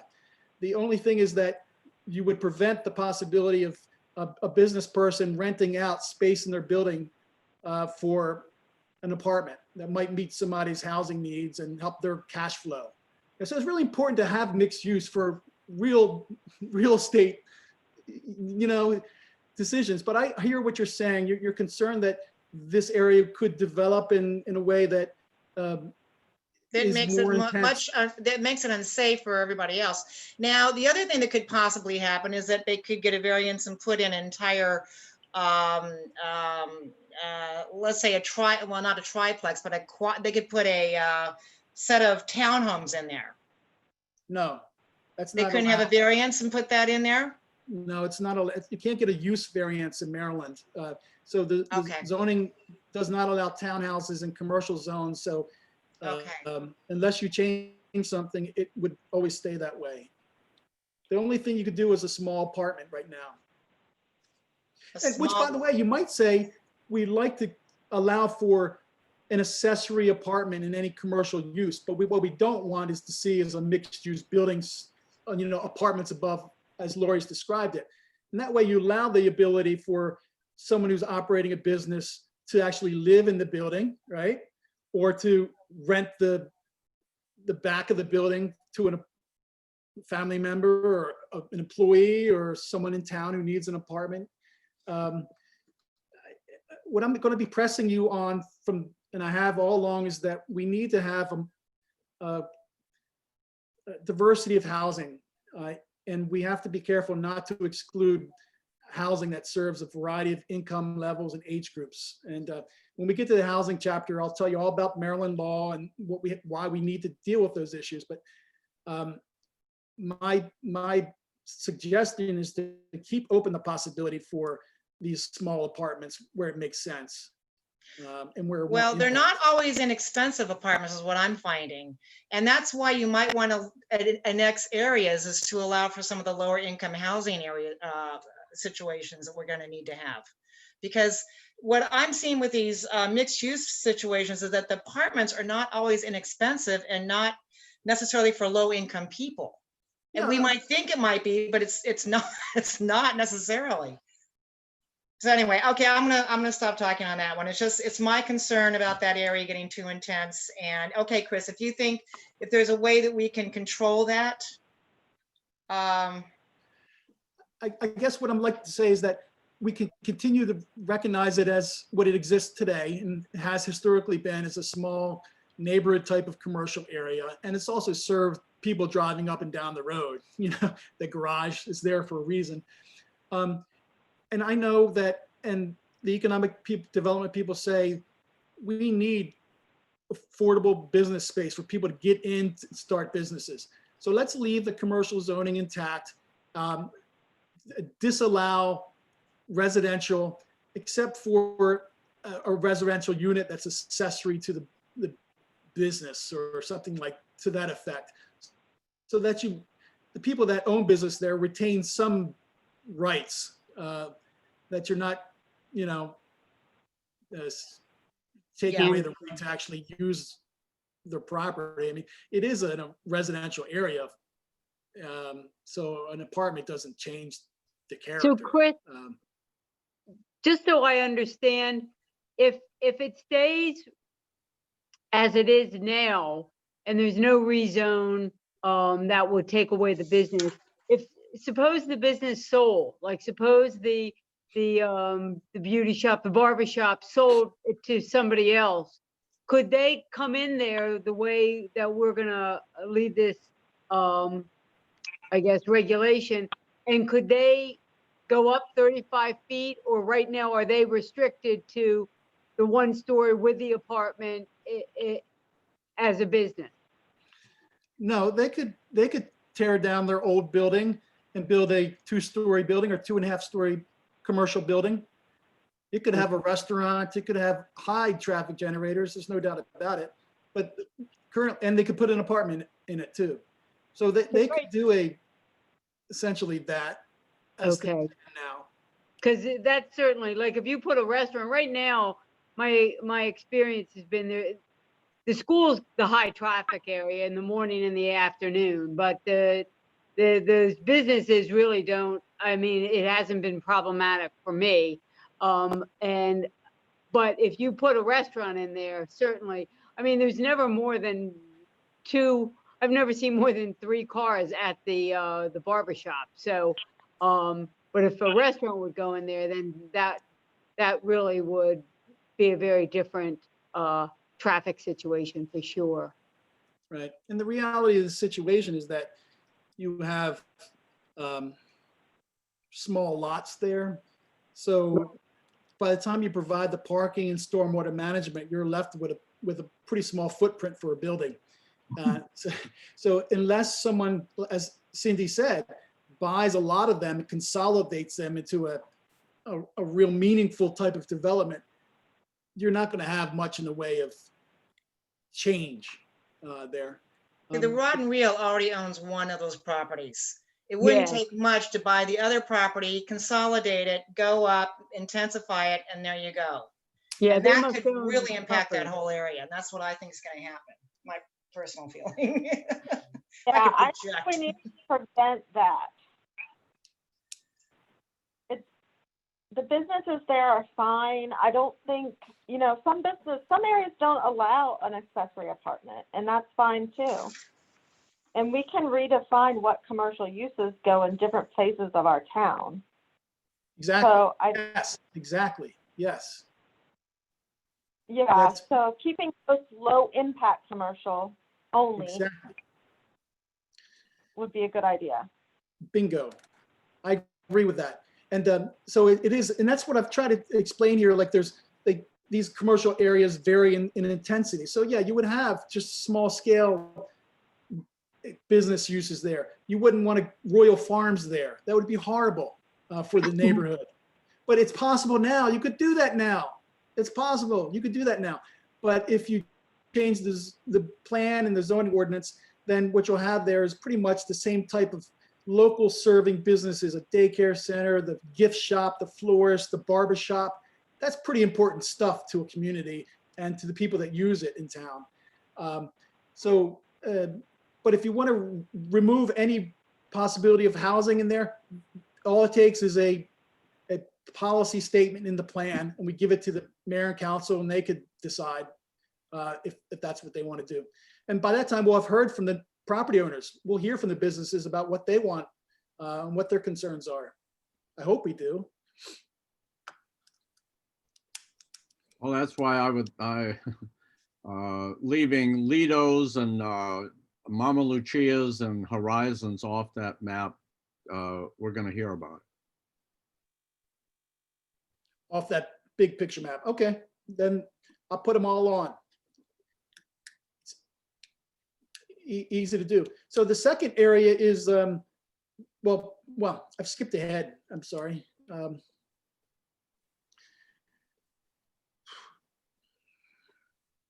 Come on. So can you make a note, Chris, in your plan that Lori? wherever that area where Hilltop is addressed, that we are looking for a low impact commercial non-residential use in that area? Yeah, I'm trying to get to it. This PDF works really slow for some reason. Okay, so here are the principles that would guide those three areas: compact and walkable, mixed use, although we got to modify that. Parking management. I picked up on what Cindy had said a couple months ago, and then a unified character. In other words, if there is a business built there in the future with this plan, it'll have to look like it belongs and fits into that neighborhood rather than, you know, a Royal Farms or 7-Eleven architecture. Then in this section, I talked about the town center idea. Oops.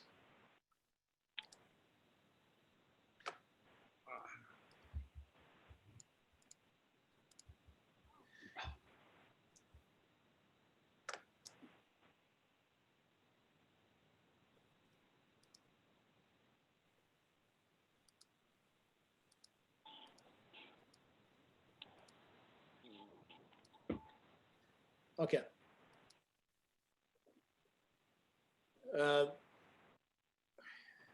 The town center, big picture idea. And you've seen this. I borrowed from the memo that I prepared for you at the last meeting. So these bullet points were taken from that memo. And the illustration, you know, the draft illustration is there.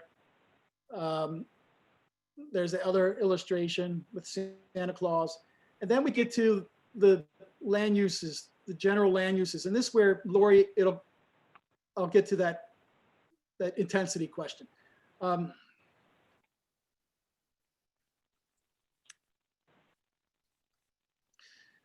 So on this map, Larry, this is the general land use map, and Right. every parcel, including Lido's and Horizons on the bay, is all shown. So,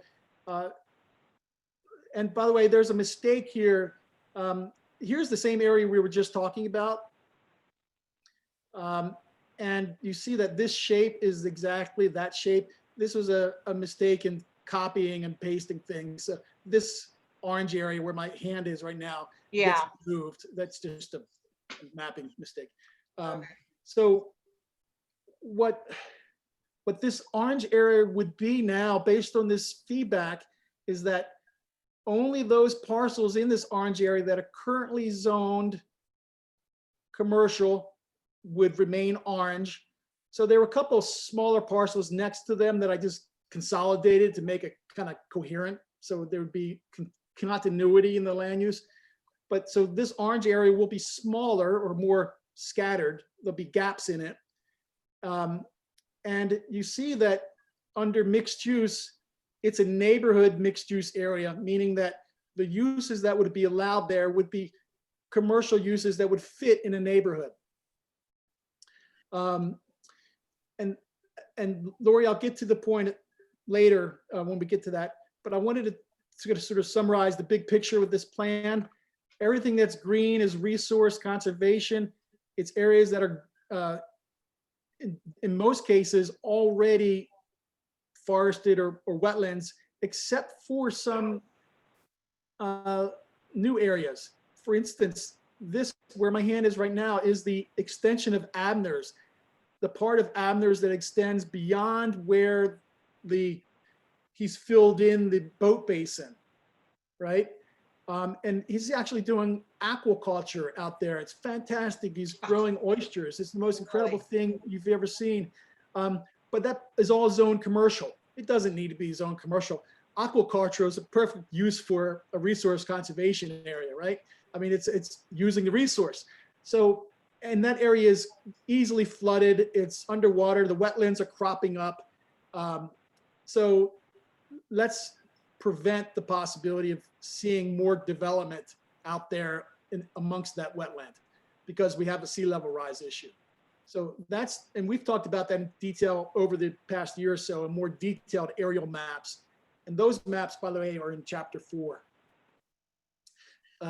The other change is this area here where my hand is. There's the housing project. I've forgotten the name of it's by Kellam's Field near the tot lot. Everybody knows it. I just forgot the name. But on the outside of that, there is a lot where boats are stored. Yeah. Picture, it's part of the marina property where boats are stored. And presently it's zoned maritime, which is essentially a commercial zone. But again, that area is projected to be impacted by flooding. And so what I'm suggesting is we take that out of the development potential and make it more of a resource use, which may incidentally be a nice park recreational use long-term for the town, or tied into the marina. But rather than being a site of development and building, it would be a site that made sense within its, really vulnerable natural condition. Those are the two areas where a new resource conservation area would be added in the center of town. And then out here, we've talked about already, those larger parcels that currently could be developed in residential development. And the decision was made at the last meeting to identify them as resource conservation because of the steep slopes, remember? So that is now shown as green on this map.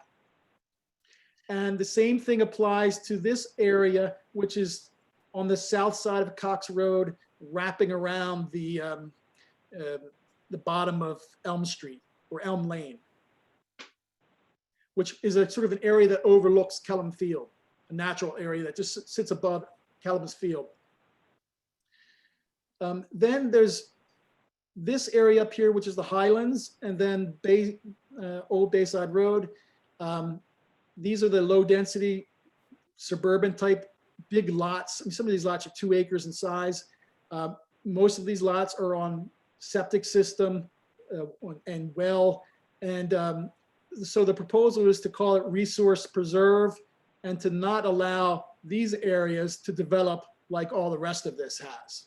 That if you owned a big lot, you couldn't subdivide it and make two lots or 3 lots.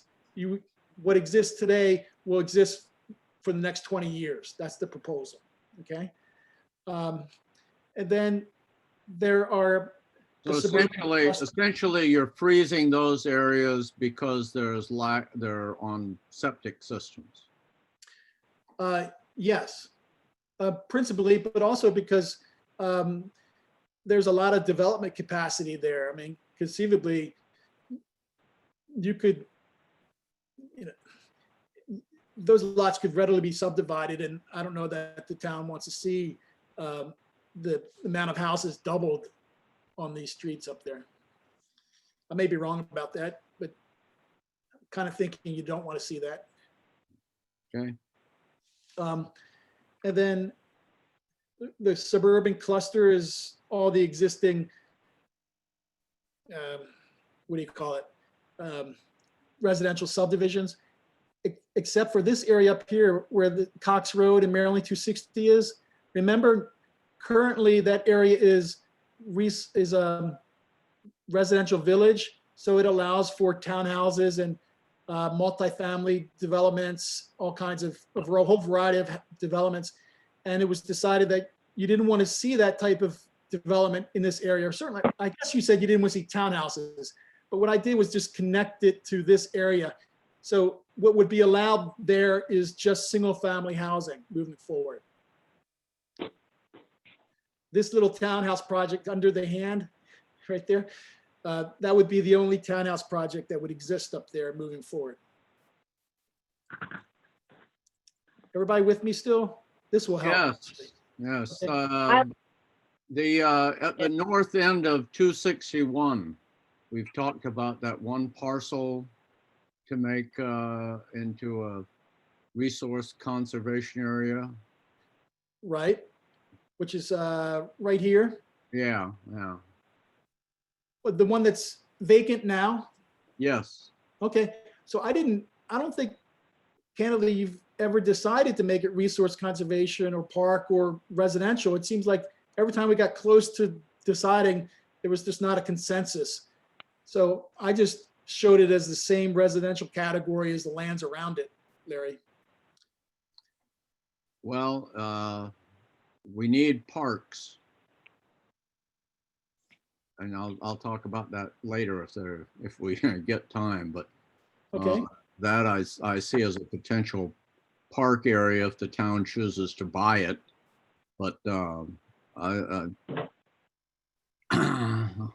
thought it was a great idea to turn that into a resource conservation area. anybody else want to weigh in on that question? Because we can make that change. Well, I think the kids are already using it as a park over there. I think we Yep. need a park. We need an open space over there. I would highly agree that it should be some sort of park if the town could buy it, or if, you know, resource conservation. I would agree totally on that. So the recommended land use would be, it would be green on this map then, which would be more apt to conserve the space for parkland. If you show it as yellow, I don't think you're going to have a park there. Nope. No way. Okay, thank you for that. Then institutional, these areas are, the plan would say that these areas ought to remain sites for institutions. It's just sort of, I don't know that we got to add much more to that. The school, for instance, this school blue blob shifted when that thing shifted. It should be shifted over to Bayside, right? Because this area is part of the school. So that orange right there is all out of shape. It doesn't make any sense. What is that right there? Yeah, Right there? that is, you see, it's the same shape as this. So Yeah. This is So this is that just like a copy paste job that went crazy. So there, all I meant to do was show this area right along either side Right. of 261. Right, okay. And of course, as based on our discussion, I'm going to downsize this area, make it smaller, and just Yeah. cover the areas, the several properties that are currently zoned for commercial, as I showed on that zoning map, you know? Right. Okay. Now, there were areas, and I'm not even sure if this is exactly where we were talking, but you had mentioned that there were areas for parkland. Where are those on this map? It must be another map you were indicating park areas, besides the one that Larry just talked about. You had some other areas that might be places that we could purchase for parkland. Right. Well, that I mentioned this one, this area right here, and this map doesn't do it justice. Right. But if you wouldn't mind, I can just pull up the Google map again. Yeah, let's do that. Okay, zooming in, falling from Earth, from the moon.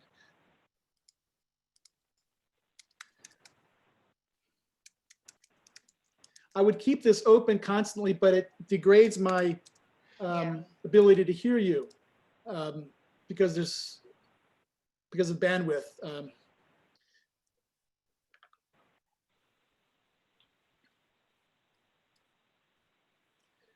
Okay, everybody know where we are now? There's the water park, right? And Gordon Stinnett Boulevard. And then this right here is the trail that's on land still, and it runs right out. Here's the marina, the inlet, and then there's this land right here. All of this is zoned for commercial development, even this wetland area. Yeah, and it actually runs all the way out here, ironically, because that's the property boundaries. So the proposal is to change that and reflect what it actually is, you know, what we actually have, which is a marsh. Yeah. But here's a small wetland part that has been filled in over the years. And but it's not long for this world absent filling. If filling stopped at some point, sea level rise is going to take it over and flooding. Right now, that operates a little bit like a buffer to this area because the elevation is a bit higher. But this would be, people talk about water access and access to nature and all. This might be a nice park moving forward. Having said that, I'm pretty certain this is pretty important to the business of operating a marina, because this is where boats are dry docked essentially. Oh, I yeah. don't know that repairs are done here necessarily, but Yeah. there's always some boats on that lot. So who owns that right now? Can somebody let me in again? Oh. Lori, let me see if I have the ability to do that. I think she has to go back to Holly, doesn't she? She has to. Yeah, Holly sort of is the administrator, and I don't think she's on anymore. So, but I might be able to do it. But at least she can hear us and we can hear her. That's a good thing. Yeah. Yeah, So I the can question hear. is, who owns that? Yeah, who owns that? Rod and Reel. That's what I thought. Rod and Reel owned that. Okay. Oh, I don't know why we asked that question. I've never been on that. We should have circuit. known that. Yeah, that's pretty much. Lori, are you on? Oopsie. Lori? Oh, no. I'm on audio, but I'm not on video. Well, you're shown here to be part of the call, so it might be on your end. Maybe there's a. Well, it said my signal was lost. This is the second time it's happened, but the first time Oh. somebody let me back in. Oh, well, Holly's not on it anymore, so I Okay. don't know that you're going to be able to get back in. But we can still hear you, and you can see, right? No. But you can't see us. I can't see. No, I can't see anything on any Zoom, but that's okay because I kind of know where you're at. I'll just ask if I'm confused. Oh Yeah, wait, I'll be more expressive about where we are and what page and all that. I just came back, so Oh, I can see good. now. Okay. Okay, thank you. Okay, so there's that, but of course that's next to Kellum Field and the playground. So this area is pretty saturated with park space. The other area is, Well, is that area connected to any of the trails that are proposed? The one, I didn't, if you go back to where that was, is that connected to some of the trails that are? yeah, it's right on the trail. It's right on the Fishing Creek Railway Trail. This is the trail, this right here. And then it takes off here to go into the boardwalk. But this is the paved surface of the trail. Yeah, It goes right got by it. this. Got it. Oh, that's fantastic. That is, okay. That could have been developed commercial? Oh, boy. No, this was the site of a multifamily housing development years ago that whose approval expired. Wow. Thank goodness. Yeah, exactly. We need to keep that open. Okay. All right. So we're going to be able to keep that open then. You're going to make that into, what status are we going to make that now, Chris?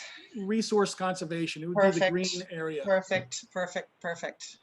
And by the way, here's the end of Harbor Road that we were just talking about.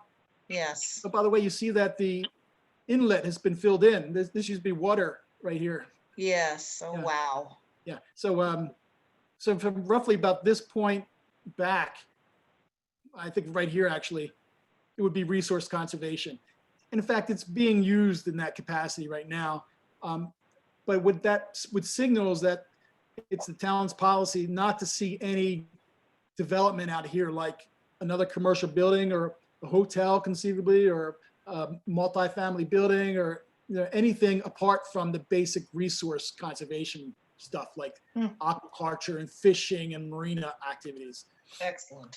which presumably is, I guess all that would have really happened there anyway, but we don't know. Could be different. So there's going to be a lot of discussion of parks as part of the community facilities. That's where the park proposal is going to be discussed. But we've talked about this area here, Larry. These are the parcels that Yes, you're talking about. Would you feel it's necessary to make both of them park or just one? both. Okay. I thought that the long-term vision for the town for resource conservation could be to improve this connection and make this a public walkway or resource that goes all the way up to North Beach along the waterfront. So I kind of illustrated that with green on this map, which is somewhat hard to see the contrast. Hello? Oops. I need to close out of this because I can't really hear you guys. So there is property here that is, Larry knows this, that is unclear ownership along the waterfront. There's also property on the outside of the highway or the road right of way. This used to be the right of way for a railway line that had been established 100 years ago or so, and it still exists. So there's about 30 feet of open space along along Maryland 261 that is simply unused, green. Sometimes it looks like it's part of someone's front yard, but it's not. And that you could put a trail through there, a hiking trail, a bike trail. And Larry, Does that go all the way to Route 260? Where does the former railroad trail end? it peters out right around the where the sort of wetland crossing is. Yeah. And maybe that's in fact where it happened. Maybe they narrowed it down, but I don't find it anywhere south along this stretch of 261. Okay. There is I should correct that. There is a smaller sliver on in front of Mama Lucia's restaurant, but it's negligible. So for some reason, it just sort of narrowed down to nothing. And it's just a small pathway that goes through Mama Lucia's front yard. But technically, it's really of ample size north of the fire department. Okay. Cindy, there's also the proposal that we discussed of the extension of a pier at Veterans Park and reimagining Veterans Memorial as a community park and Yeah. taking it out into the water. Right. And I didn't put it on this plan because I wanted to show it in the park, where we're talking about parks and open spaces, which is the Right. community facilities. Beyond that, I didn't deal with parks in any type of land use perspective, like to identify other locations where a park could be. Largely because things are so developed. And any place that's not like this area here is steeply sloped. And you couldn't make use of it. Right. So Chris, along the waterfront there at B Street, is it green? Is it resource conservation there? Yes, this is the cliff that we were talking about, which Now, is town is that privately owned or is that owned by the town? municipal. Town owned it, or town owned, and it includes the boardwalk too, which is shown here. Right. That heavy line is the boardwalk, but no, the hillside, which is this green space, is owned by the town. Okay. Used to be a platted right of way of a street. Fortunately, wasn't built. Okay, so let's move on from this map if we can, because it's getting late.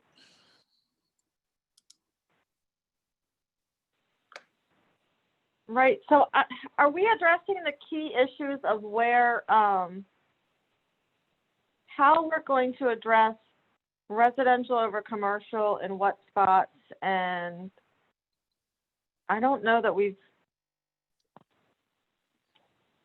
it's all running together at this point. I don't know what we've actually addressed. So we're moving through the plan. We haven't got to the part yet where we discussed those, these sub areas, and that's where I'm headed. So the residential, as you remember from the map, there are 4 basic categories: resource, suburban, cottage, and high density. High density covers what exists today. We're not proposing any more high density neighborhoods. It is what it is. The cottage is what exists today. No change to the existing lots. The current parts of this cottage area does now allow for duplexes and multifamily types of structures. We've changed that so that no building could be greater than 35 feet and removed multifamily buildings. But I've included in here a recommendation that despite those changes, the town would continue to allow duplexes, triplexes, and the 4-unit buildings. Buildings that can be built and to fit compatibly within an existing neighborhood. What's the current zone in that area? Is it medium density or high density? Well, it's a residential village, so it's a kind of a blend between those. Okay, and what is the reasoning behind allowing triplexes, quadplexes, and duplexes? How does that meet our goals? Because one of the goals is to have a town where a variety of people can live at all income levels and ages, and the community where people can live throughout their life stages. And as right, but Chris, we already have that. And I think in August, we said we were going to limit more residential growth, and we were going to aim to bringing in more commercial amenities. So that adding duplexes and triplexes and things like that in the area that we're trying to call a town center is counterproductive. I'm not referring to it as in the town center. I'm saying it's within the area where it's allowed now, the village zoning district. Actually, Can you show us the map on that, Chris? Show us the map. I think we're confused. Yeah, let's get to that. Get back to that. It's also counterproductive there because it brings traffic.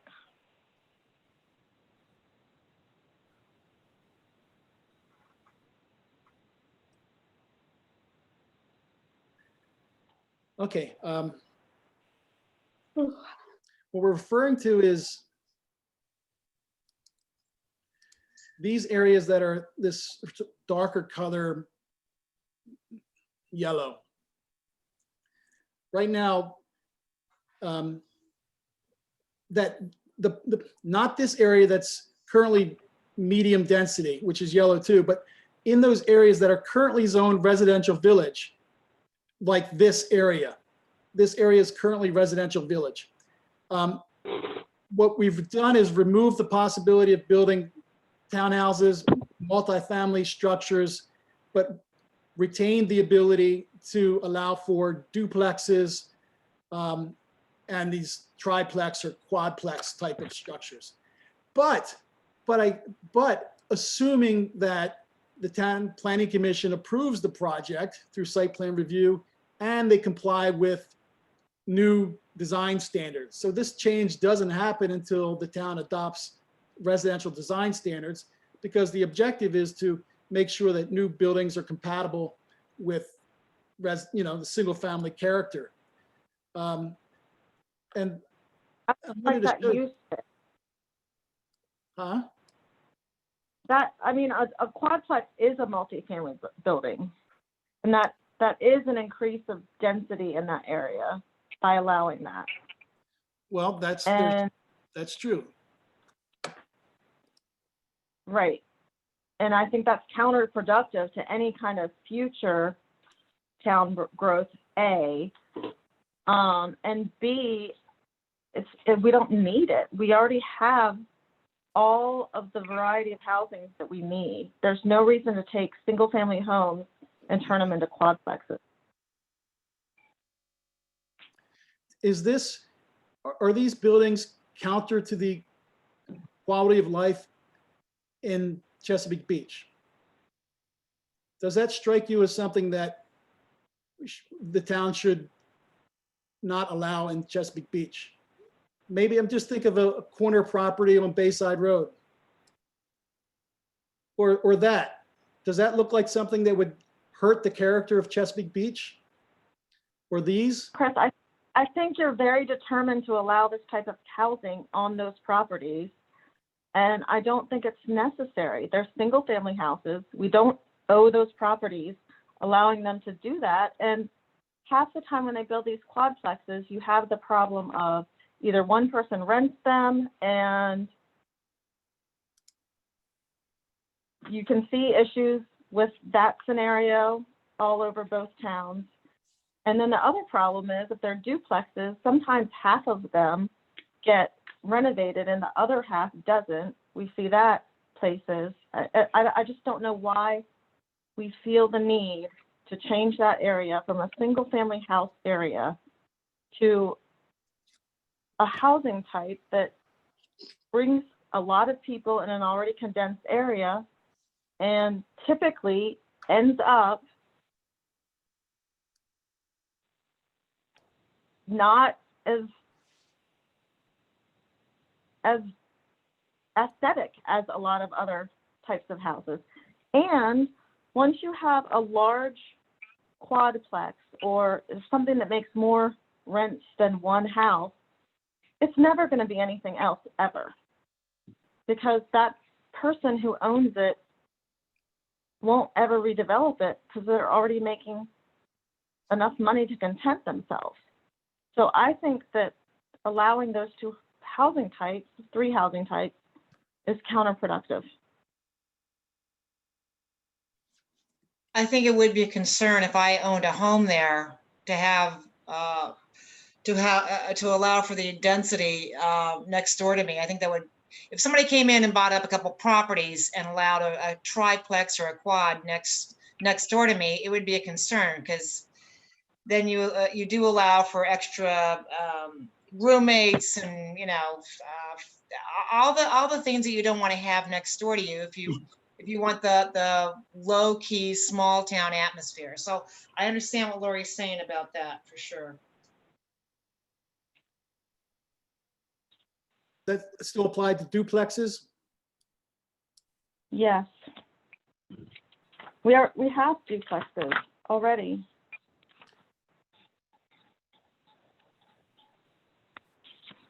And things are okay, right? Well, we have some duplexes in a planned community. I'm not sure about, there's a couple of duplexes in the back of Middle Subdivision. I think they recently changed hands or something of the sort. But we don't need them, and especially not in a prominent gateway area. We do not need duplexes, quadplexes, and triplexes in the entrance area of our. And I guess what, if I might add onto that, Lori, I think what we've been talking about is that we kind of like the place the way it is. And if you make all these high density changes, I think it's going to modify the integrity. And I'm not sure that's what I mean, I know the current residents always say, not in my backyard, let's not, I know they always say that, but they say it for a reason. Rarely does overdevelopment or intense development ever serve the local residents. Very rarely.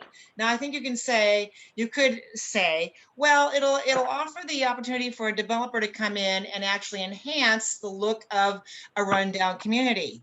But we have been seeing people bring in more money into this community and fixing up those little cottages. I have one right down below me. There's one there on 260, and you're seeing them actually fix these places up into a very charming feel. And so I would rather encourage that than encourage some guy to to buy up 2 or 3 lots and over intensify an area and make it into a neighborhood that nobody wants to live in except, you know, maybe lower income people. I mean, you know, we definitely need the diversity of housing, I understand, but we need to sit down and talk about how do we obtain those different levels of economic diversity in this town. Is that the way to do it? I don't know. Right now, I would happen to say that we have some really good diversity in this community. I'm pretty impressed with how diverse we are, actually. I think if you start building and bring in new development, you will take away the opportunity for some people to buy into older homes that are more affordable. So I see the opposite situation. New housing is not cheaper.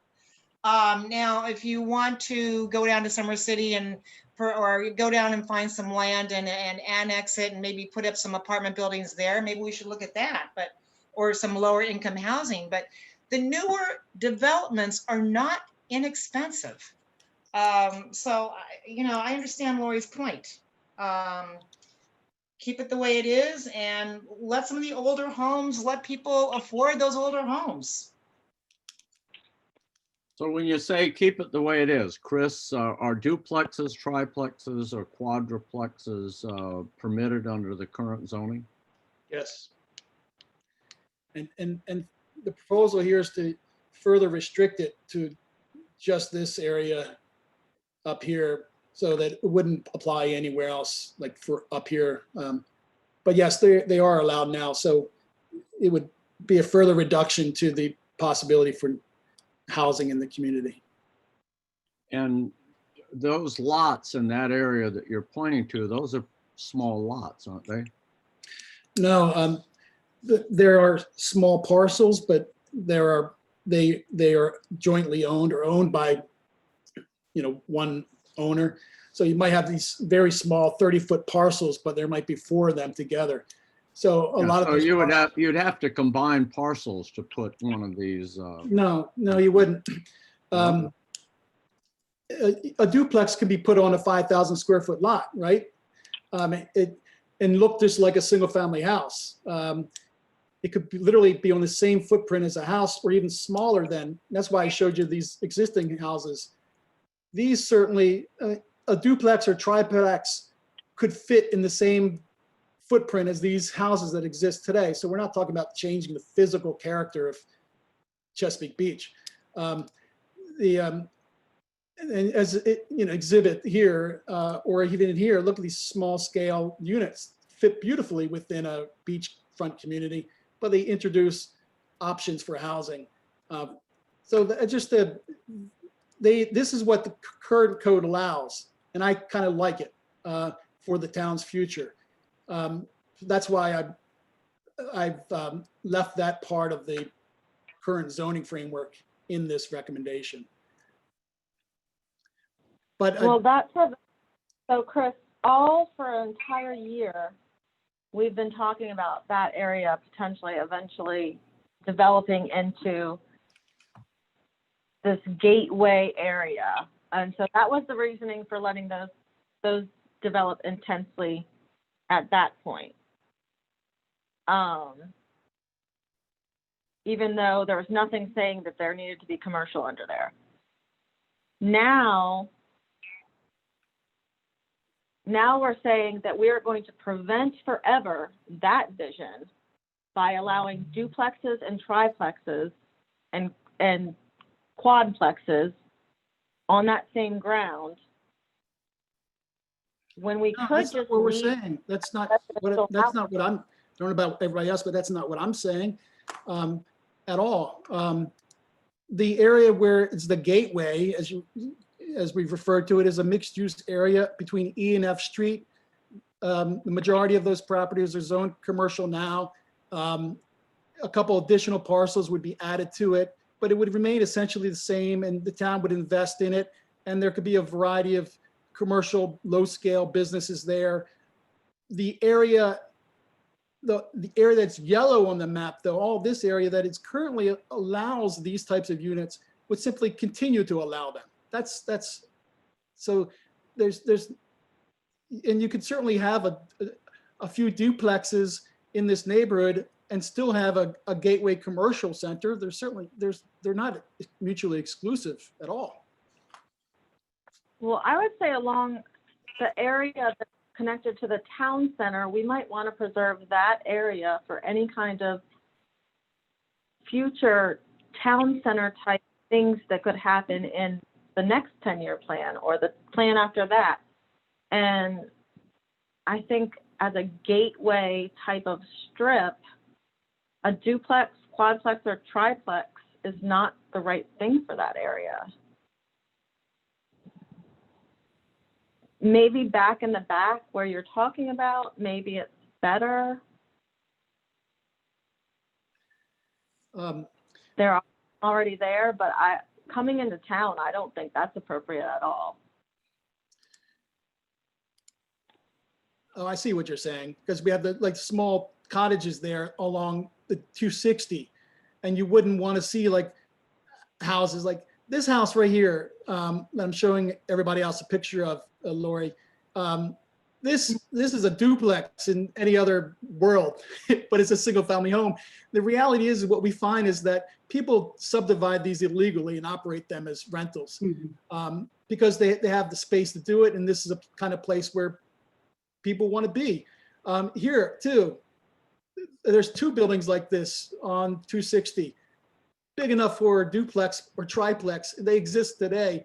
But these are all on 261. So if you're kind of looking for a band of where more intensity might happen, it might be along 261 where these bigger buildings already exist.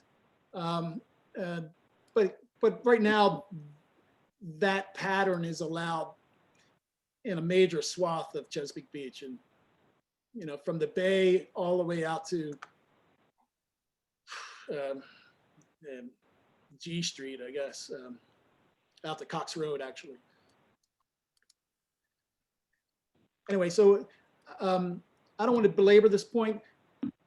A comprehensive plan doesn't have to advance states' initiatives. You don't have to, you could develop your own plan. You don't have to, we do have to provide, we do have to have a plan that says how we're going to address affordable housing needs and workforce housing needs. And one of the least intrusive ways of doing that is to leave the zoning ordinance alone in areas where it allows for a variety of low-scale housing types and require that they now meet design standards. That's if we continue to disallow any further residential development in the town, I can assure you that we'll get a letter back from the Maryland Department of Planning saying you have to revise your plan to bring it into compliance with state law. In 2019, the state adopted a new ordinance. In the wisdom of the General Assembly, every town has to have a plan for workforce housing and low-income housing. It's up to each town to decide how that's done, but we have to have those plans, and we have to base that on the average median income of our region, our area. And when we get to the housing chapter, I'll sort of break that down in terms of what is affordable and what's not affordable, who can afford a house, how much an apartment rents for. Every community is struggling with this issue right now that's going through the planning process. And the focus of the state is that every community has to do something to address this issue. That's why, we get the reason we're here tonight is because the state allows you to do planning and zoning, but they put conditions on that power.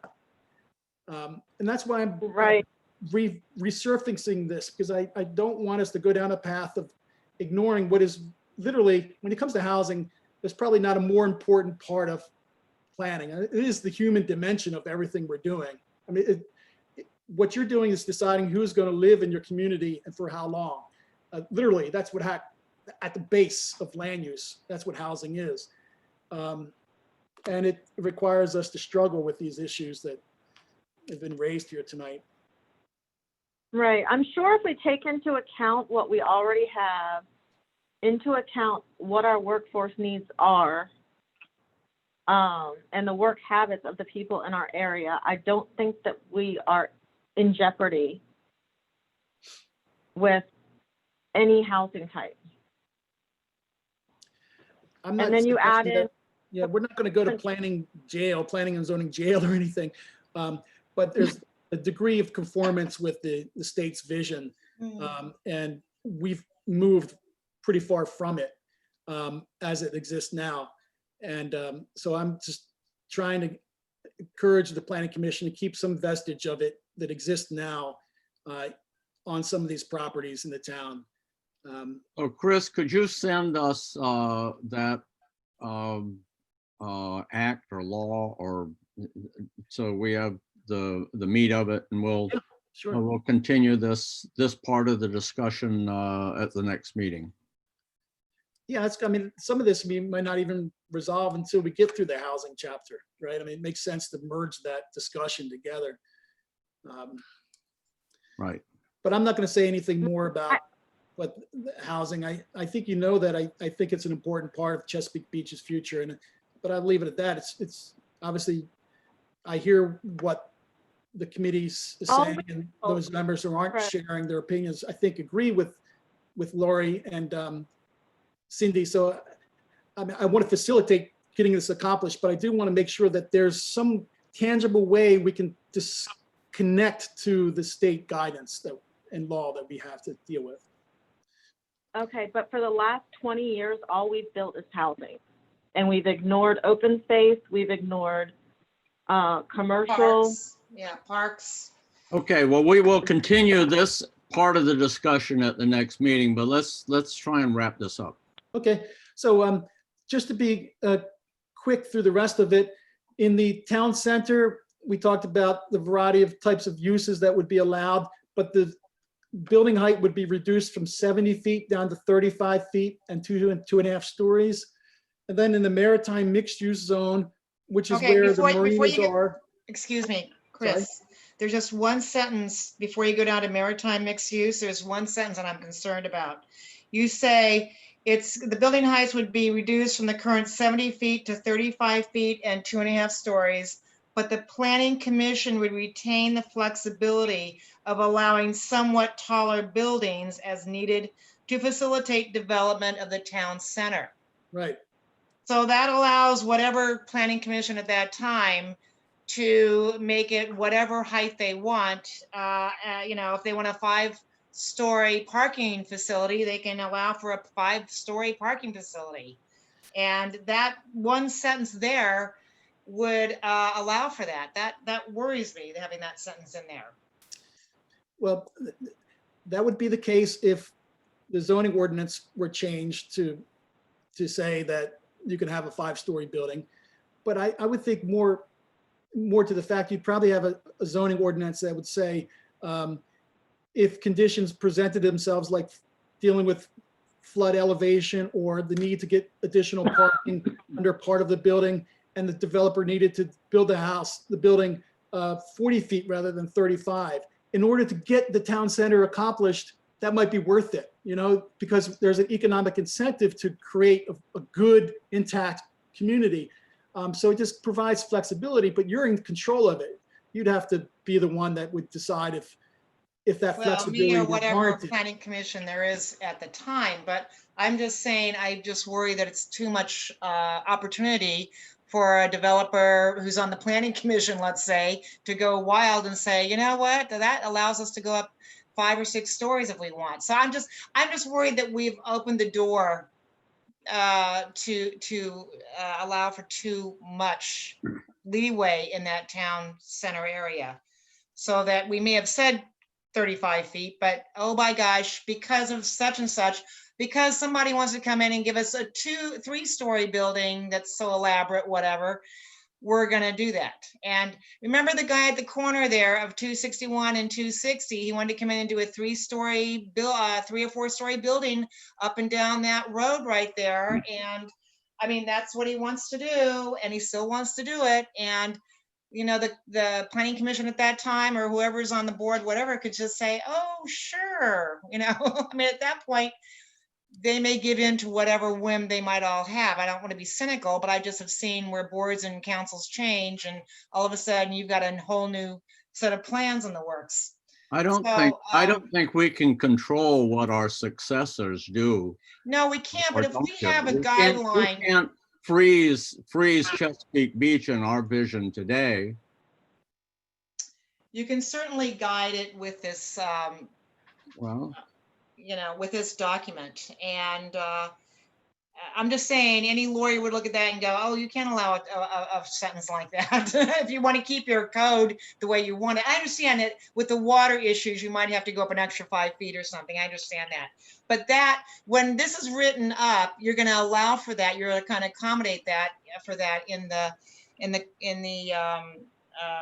terms that you're going to use to redefine that 35-foot limit. So that will be included in that. Anyway, that's just my comment. I'm concerned about that. And I understand, Larry, what you're saying, but you want to tighten up that so that future councils and planning commissions will understand your intent.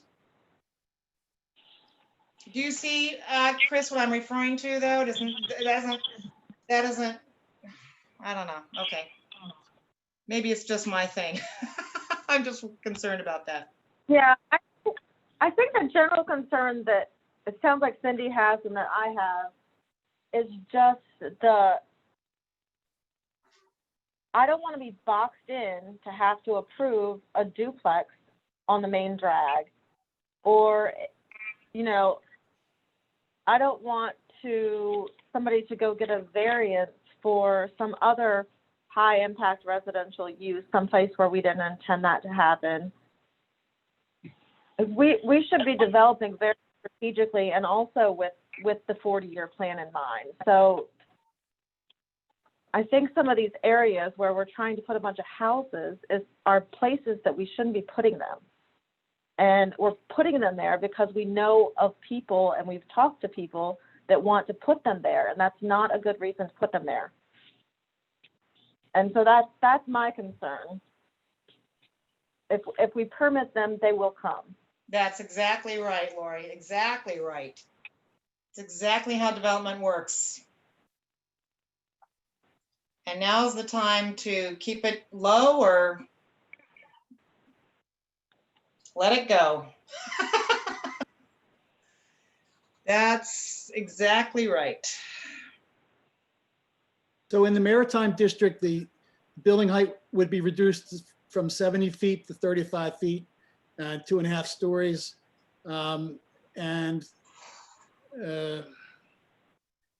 However, with these restrictions in place, lower intensity housing would continue to be allowed, such as single family attached units and houseboats that could take advantage of the waterfront setting.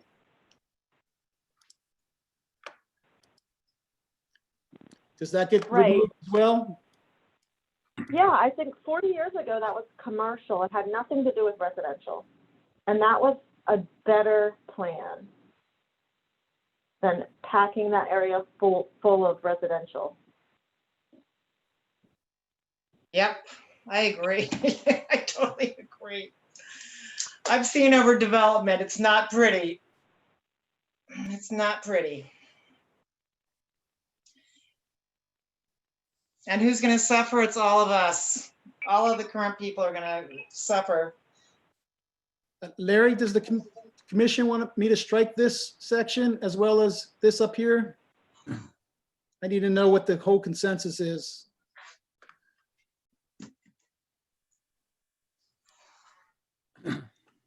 well, with the respect to the first one,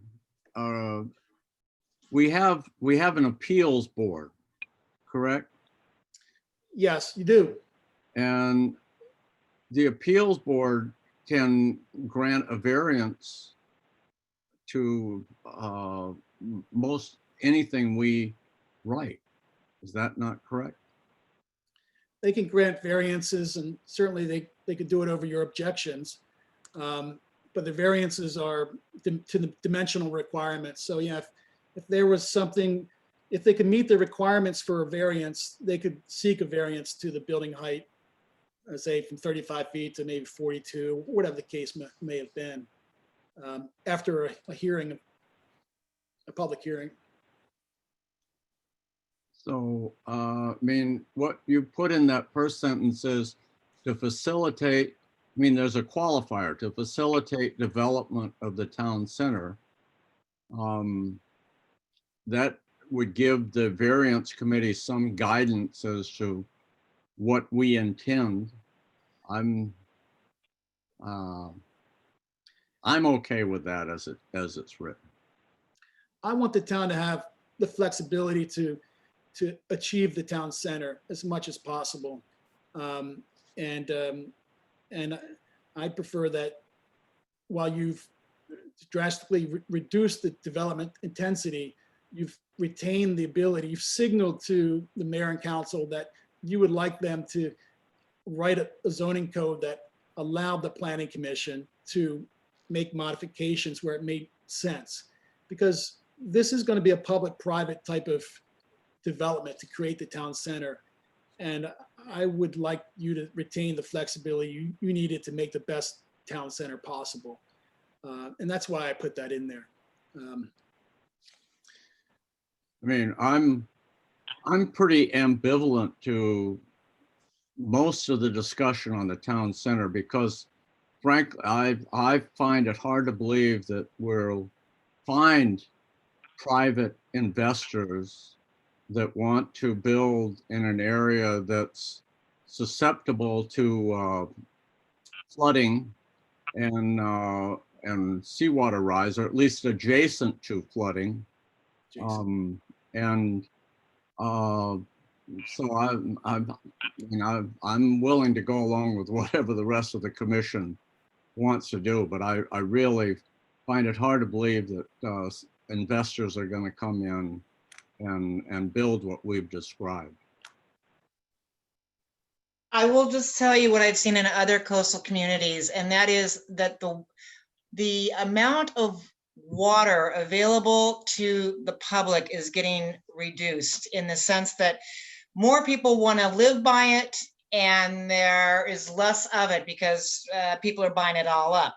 So if there is any possibility of doing what Chris originally wanted, which was build up high so that these people can have water views, they're going to, by golly, build 4-story or, 40-foot high buildings up on these high pedestals in order to get the views so that they can bring in, these people to pay the high rents for those top story places. And that's So, why you propose a 35-foot limit, and that'll, that's but if consensus. So there's no, I don't think we need to keep going over okay, that. all right, I've said my piece. All right, fine. So my general question though is why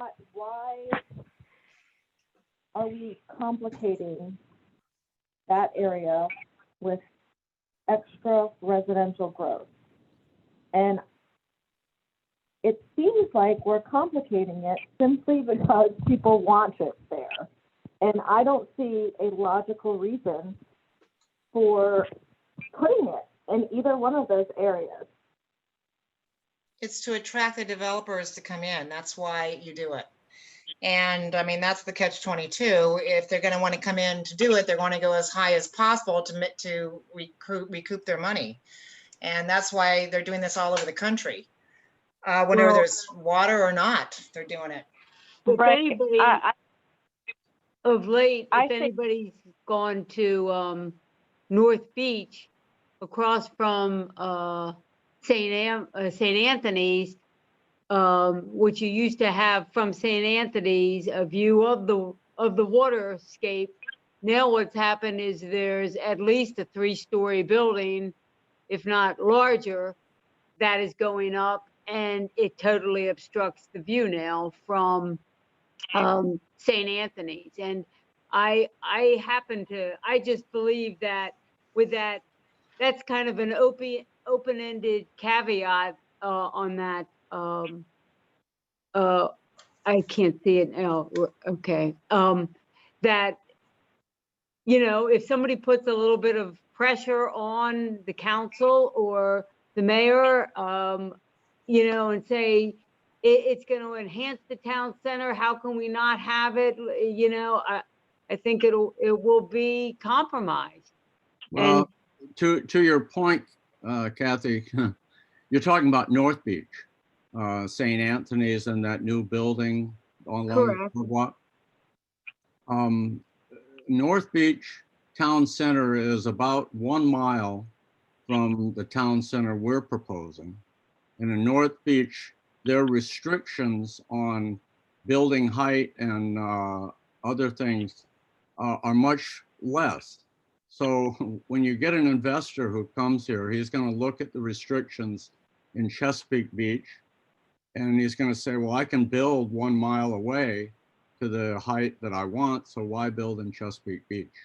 Well, maybe that would be true, but I also think that with that open-ended, that language, it entertains the idea of a variance. And my experience has been, although anecdotal, I've seen it along B Street, and depending on the commission, you know, I watched my neighbor go before the commission, and he had every architect and the people on the commission at that time. Some of them didn't even understand about the height variance, and basically arbitrarily said yes. And, you know, then you have to, it changes the complexion forever. And that's what's happened now on B Street. So that, you know, this accompanied with the current parking garage, that's ultimately changed the whole town right now in Chesapeake Beach.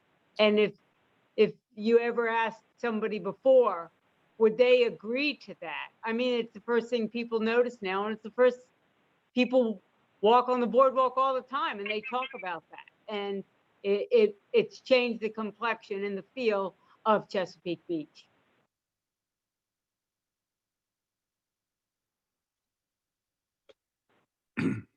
Well, Chris, you I would- asked me about those 2 highlighted sentences. I am okay with both of them as they were.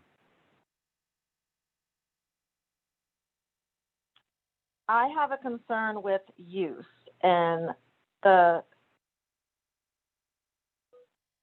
if we are saying that we can cram a bunch of residential housing into areas that are already packed, and get a lot of traffic. We have water park traffic. We have now gambling traffic, and we have charter fishing traffic. We have all kinds of traffic. There's no reason to add residents in an area that already has so much traffic.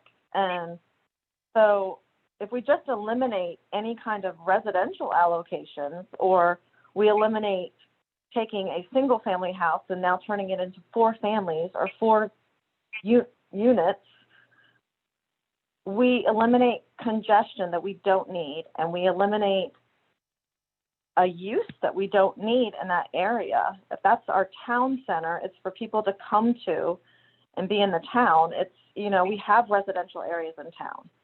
Okay, Lori, can I ask you to make a motion? And I would say for what it is you're proposing. And then I would like to let the commission think about that until the next meeting, and we will vote on it at the next meeting. Okay, do you want me to make it now or put it in the email? Excuse me? To Do make you want it me to now make it or right now or put it in the email? It would have to be now on the record, Yeah, you need it on. can't do on the it. record. on the email. Okay, so let me think of how to word this. I would like to make a motion to If you'd like to remove, think about it for a couple minutes, we can go on, but before the meeting's over, if we could handle it that way so we can move on. okay, yeah, that'd be good. You'd like a few minutes to think about it? Yes, please. Okay, all right. So Yeah. Chris, Yeah, so the next major part of this is the community character section.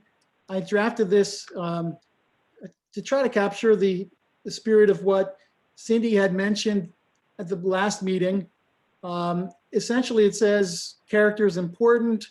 We like to adopt community design standards and apply them to new buildings, new building activities.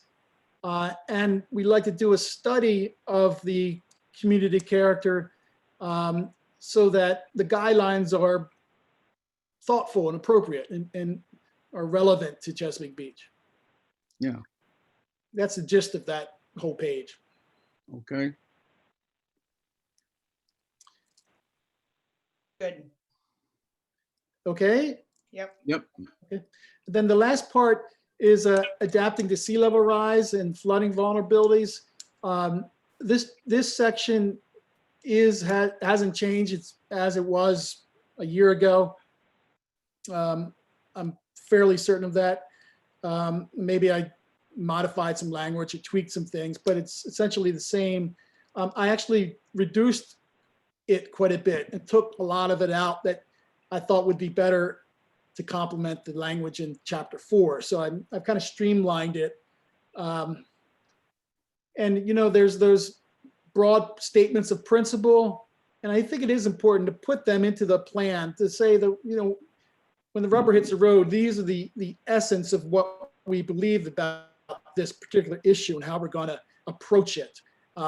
And then the main part of this is that at the earliest date possible, it's advisable that the town prepare and adopt a master plan for flood risk reduction, so that there would be a detailed plan. And candidly, this is actually underway on the first stage already. The first phase of this is already started, and we're working with the town of North Beach right now and the state Department of Natural Resources to scope out the study and to kind of collaborate on how we would approach this particular issue over the next 5 years.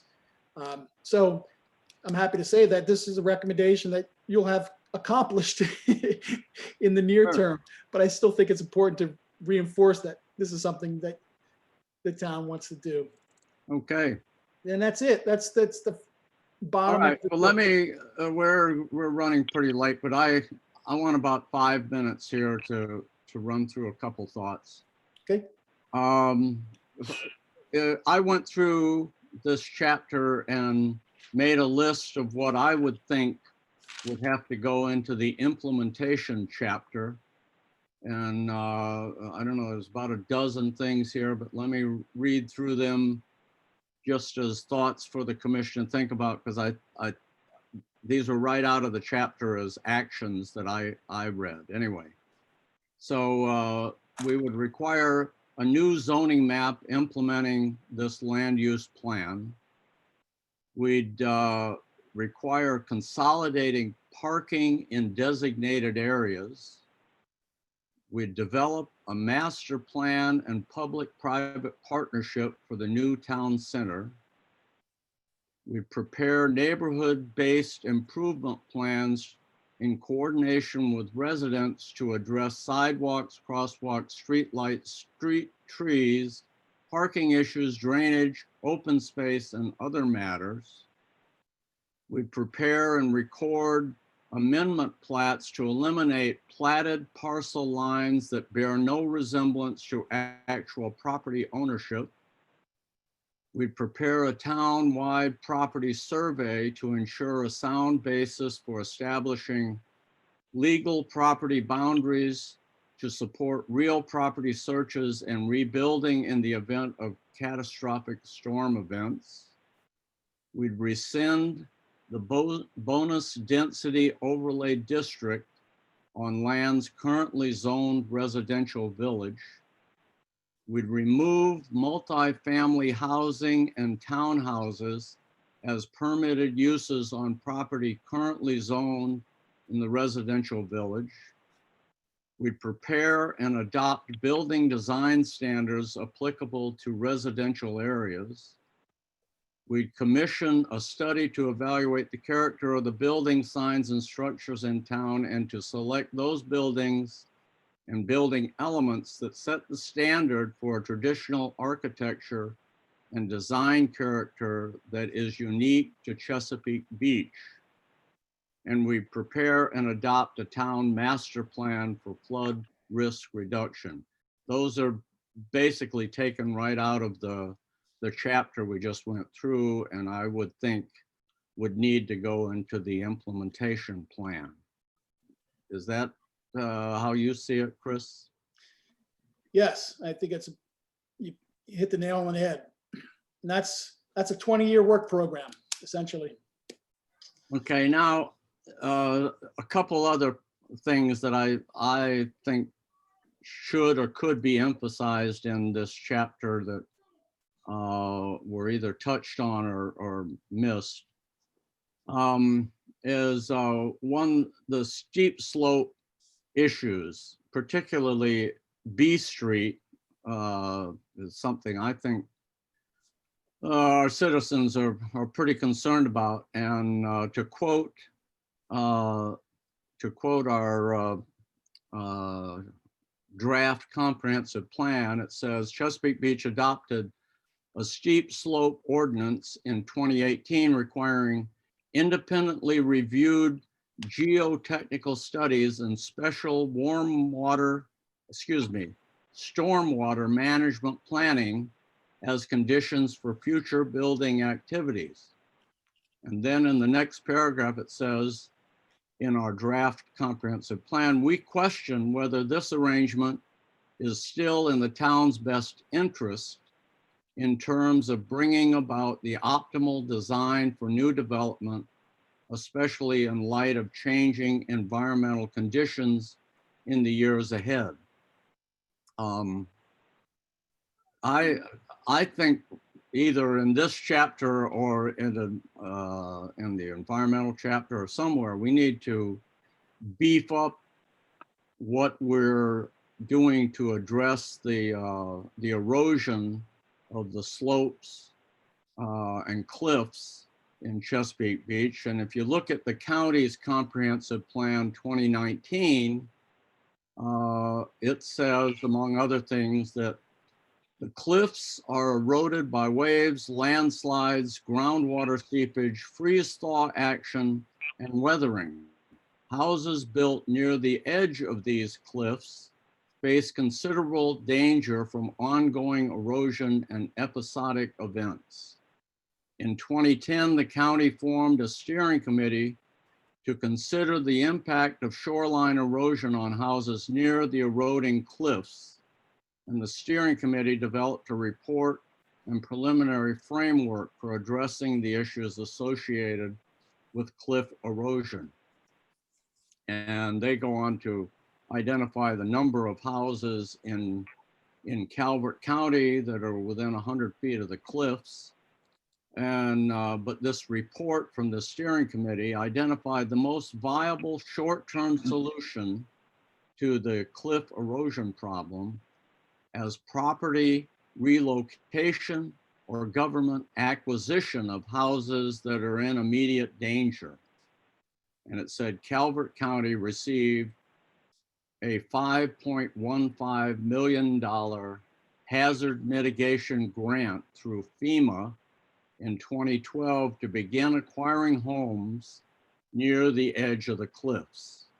Now, I don't know if that's the right approach, whether we should be recommending efforts to try and get FEMA grants or other hazard mitigation grants to purchase properties near the cliffs that are available to purchase. But that's what Calvert County did. And I think we need to address that more. The issue of what's going to happen because the cliffs continue to be a problem. Three other issues that I wanted to address are pedestrians, bicycles, and parking. Second is parks and recreation. And the third one is the waterfront. Let's see. So bear with me for about 5 minutes here. Okay. With regard to pedestrians, bicycles, and parking, which I think are all land use issues.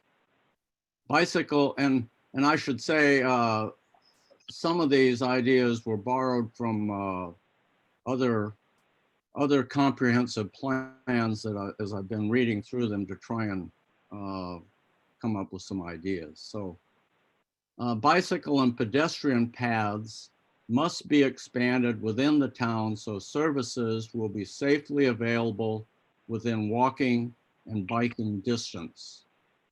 There is a major parking problem in some areas of Chesapeake Beach. However, there is never enough parking available to accommodate all uses all of the time.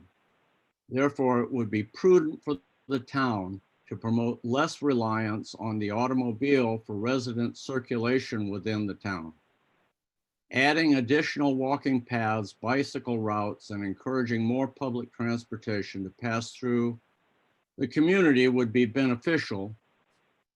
And here's the idea: existing alleyways, existing alley right-of-ways could expand the available bicycle and walking paths within the town. We talk about replatting some of the areas of the town with alleys and other property boundaries that don't match up. I think we ought to be looking at ways we could use those alleys for the benefit of pedestrians and bicycles. Parks and recreation. The Maryland State Standard for Parks and Recreation recommends 30 acres of parkland per 1,000 residents. The National Recreation and Park Association suggests a minimum of 6.25 to 10.5 acres of open space for every 1,000 population. The availability of land reserved by the public for recreational use, relaxation, and enjoyment of the outdoors will become increasingly important over the 20-year planning period of this comprehensive plan. As the population of the town grows and housing costs rise and land is developed more densely, the proportion of town residents who have any or enough space in their yards for recreation will decline. The importance of pocket parks and green space will be at a premium, and appreciation for the recreational area that the town possesses will increase in public value. Recreational areas of a local nature accessible to handicapped and senior citizens should be planned to the greatest extent possible that mitigate the current deficit. And the last point I'd like to make is the waterfront. Chesapeake Beach is adjacent to the Chesapeake Bay, and it is difficult to quantify in acreage the equivalent value that the bay contributes in the way of parks and recreation. However, public access to the bay waterfront shoreline is significantly obstructed and limited by private and commercial entities. Developing the Chesapeake Beach Town waterfront as a site for community recreational activities reflects an appreciation of this valuable and scarce community resource. Besides serving the needs of town citizens and landowners, the waterfront is an attractive destination for visitors from nearby areas. Chesapeake Beach has a long history of being oriented to waterfront recreation. Piers that extended out into the Chesapeake Bay played an important role in the history of the town. One of the richest resources in Chesapeake Beach is the panoramic view of the bay. A new, modern, and substantial public pier would facilitate abundant activities to be enjoyed by citizens and tourists throughout the year. In addition to mitigating the lack of public parks in Chesapeake Beach, a pier would attract economic development and create multiple employment opportunities for Chesapeake Beach citizens. The town should initiate a study to determine where, how, and what type of pier could be built on the Chesapeake Beach shoreline. A new pier would be a key component of any waterfront revitalization program, both as it relates to the town's history and the future enhancement of citizen enjoyment of the beautiful Chesapeake Bay. Town officials should work with Calvert County and Maryland State Departments to develop plans to enhance citizen access to the Chesapeake Bay. Town officials should work cooperatively with the county and the town of North Beach to establish a connected network of walking, hiking, and bicycle routes so that recreational features of each jurisdiction can be shared. Finally, the town of North Beach has what is called a waterfront Renaissance district. Property transferred into this district retains grandfathered zoning advantages and can be transferred into the waterfront residential Renaissance district if the mayor and the council approve. The incentive for property owners to request a transfer is that property values increase because extra amenities are allowed. For example, certain zoning standards can be waived by the Planning Commission during the preliminary and final site plan approval for the purpose of gaining excellence in design. I think that we should be thinking about some sort of waterfront Renaissance district so that we can take more advantage of our shoreline. So, anyone has any comments on that? I do. I would love a copy of that, and I think that was well thought out. And I was writing for some of the ideas, so I didn't hear all of them. So I would love to read them all again. It sounds great, Larry. You put a lot of thought into it, and I think all of those are good plans. Okay, well, I'll put that into an email and pass it around, and we can talk about it at the next meeting to see what if any of it people want to incorporate. That's all I had. Lori, are you prepared to make your motion? Yep, I'm ready. Oh, Larry, did you hear my comment, or was I on the mute? No, I heard your comment. Oh, okay. All right. So I would like to make a motion for consideration at our next meeting to remove residential development allocations in the town center marina area and to remove all multi-unit housing types in the residential village areas in order to preserve the ability to accommodate recreation and potential future commercial amenities in and near the town center. Okay. And so, Now, Fran, did you get that? Is Fran with us? Fran? She's still writing. I can email it. We have it. It's recorded. If for those of you that all of these meetings are recorded, you can go back and listen to them again if you didn't get enough of it the first time. But I'll go back, or maybe Lori, if you can send that out in an email so that we can all read it, and we will act on it at the next meeting, which is December 15th. Is that right? Okay. Yes, that's right. Now, let's see, any other comments from any commissioners on any subject before I go to our next meeting discussion? Hearing none. Chris, do you know if are we going to be doing the rod and reel final site plan approval at the next meeting?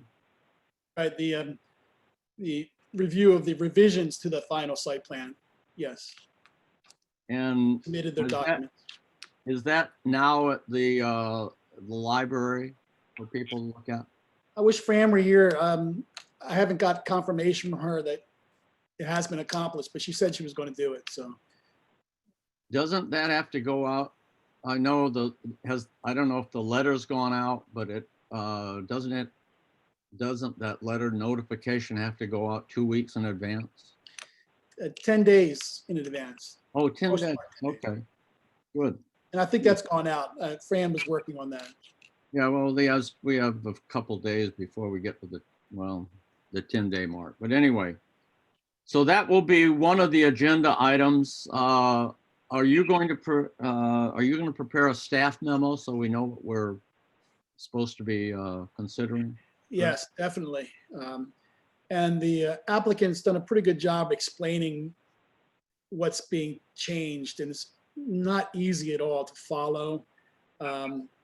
So I've told them that they really need to take time, use graphics, go slowly, present the full visual the graphics so that you can really understand what it is that they're changing. But so my staff report will not be able to communicate this in much detail, but it'll be informative. But the changes. Let's make sure we understand what your concerns are and and if you can tell us what we should be looking for in a memo, that would be very helpful.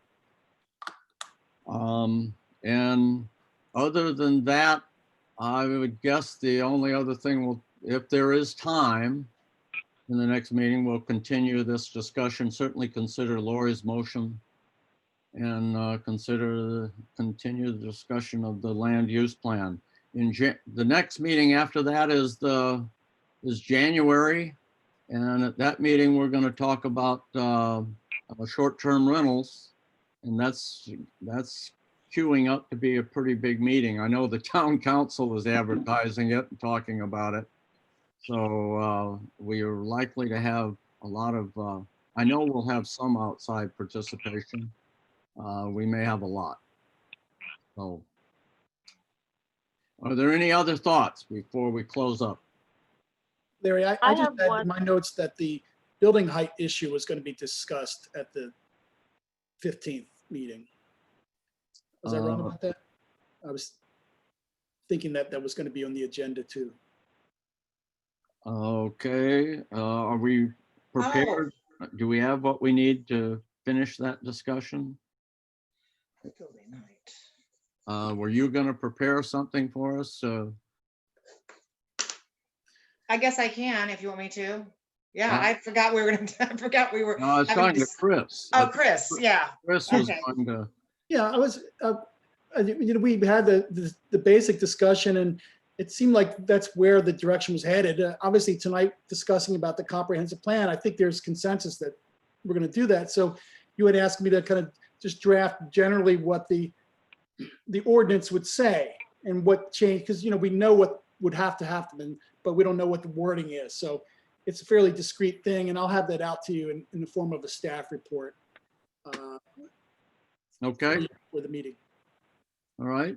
Anything else that should be considered at the next meeting? I don't want to miss anything. One question, Chris. I was noticing as I was driving on 261 that I could look up and see utility boxes from the, I guess it was the new parking lot. I see utility boxes. Am I seeing I mean, are we supposed to see utility boxes from the, they should usually be covered, right? All the utilities? Are these attached to the utility poles? No. This is on the parking lot. I mean, on the parking structure. Oh, in the garage. Yeah, in the garage. And I can look up and see them, and I'm thinking that should have been covered. And why am I seeing that? Yeah. Well, we'll look into that. I think that should have been screened as part of the. It should have been screened, and I'm looking up and seeing it. I'm thinking that should have been noticed. But I've also noticed at the Baptist church, when they finalized their new little playground, their new little education building they put up, remember we talked, I know you're not going to remember this, but I remember because I brought it up. We wanted some greenery, some plants along the side of the door, and there's no greenery, no plants, no nothing.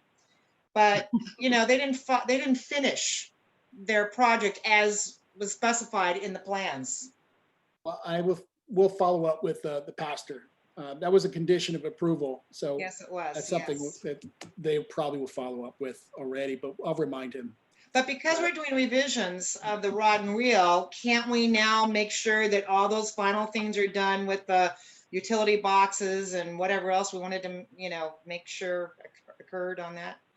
Site. You can certainly bring it up, but that's really not technically the thing that's before you. I mean, you could say that on this, because that's phase one, we're talking about a different phase of the project. Right, I know. It's just But now we have the chance to kind of negotiate, you might say.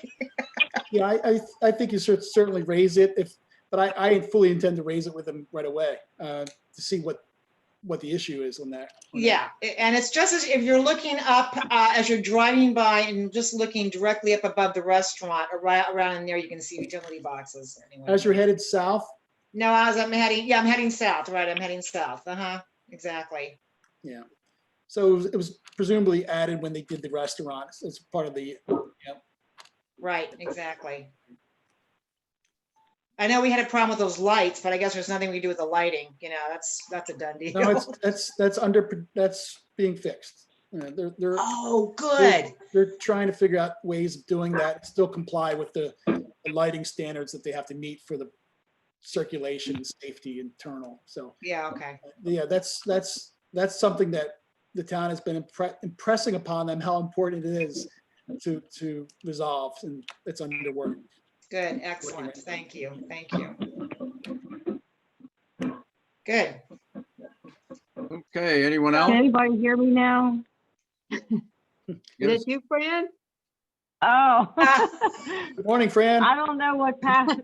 I don't know what happened, but I couldn't, I had problems, but I've been here the whole time and I heard everything. So I have my notes. Good Okay, luck. Good luck. Larry, I have one thing. I'm sorry. I know this is a long meeting. okay. So since our next meeting is going to be so close to the holidays, I want to make my request now about the B&B meeting. And that is just to send Holly the list of questions that I sent you and see if we can get some of them answered prior to the meeting.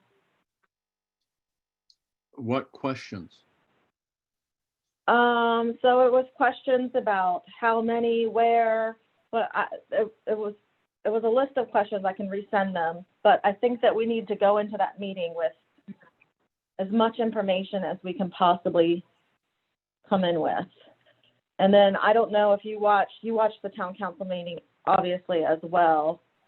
I would be interested to know what the one public commenter who offered to set up some kind of oversight organization, I would like to know what he's actually offering or proposing.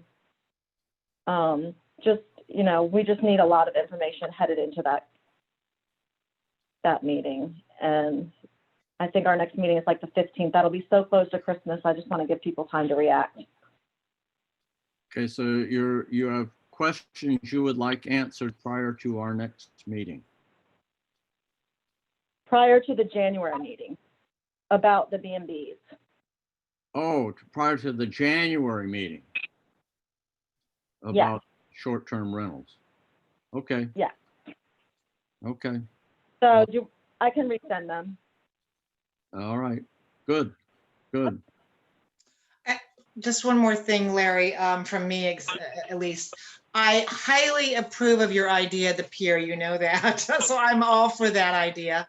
The alleyways, I'm a little concerned about using as bike paths and walkways, only because some of ours are right up against houses and people might be concerned about privacy issues and that kind of thing. So I would have to, we'd have to really look into that and, how that would disturb people's feeling of safety and security. But you know how much I love the pier idea. So yay. Thank you for that. Okay. Do we have a motion to adjourn? Motion to adjourn. Oh, I thought maybe we could continue. Anyway, do we have a second? Second. Okay, does anybody oppose adjourning? Hearing none, this meeting is adjourned. We'll talk to you on December 15th. Good night, everybody. Bye. Good night. Good night. Good night.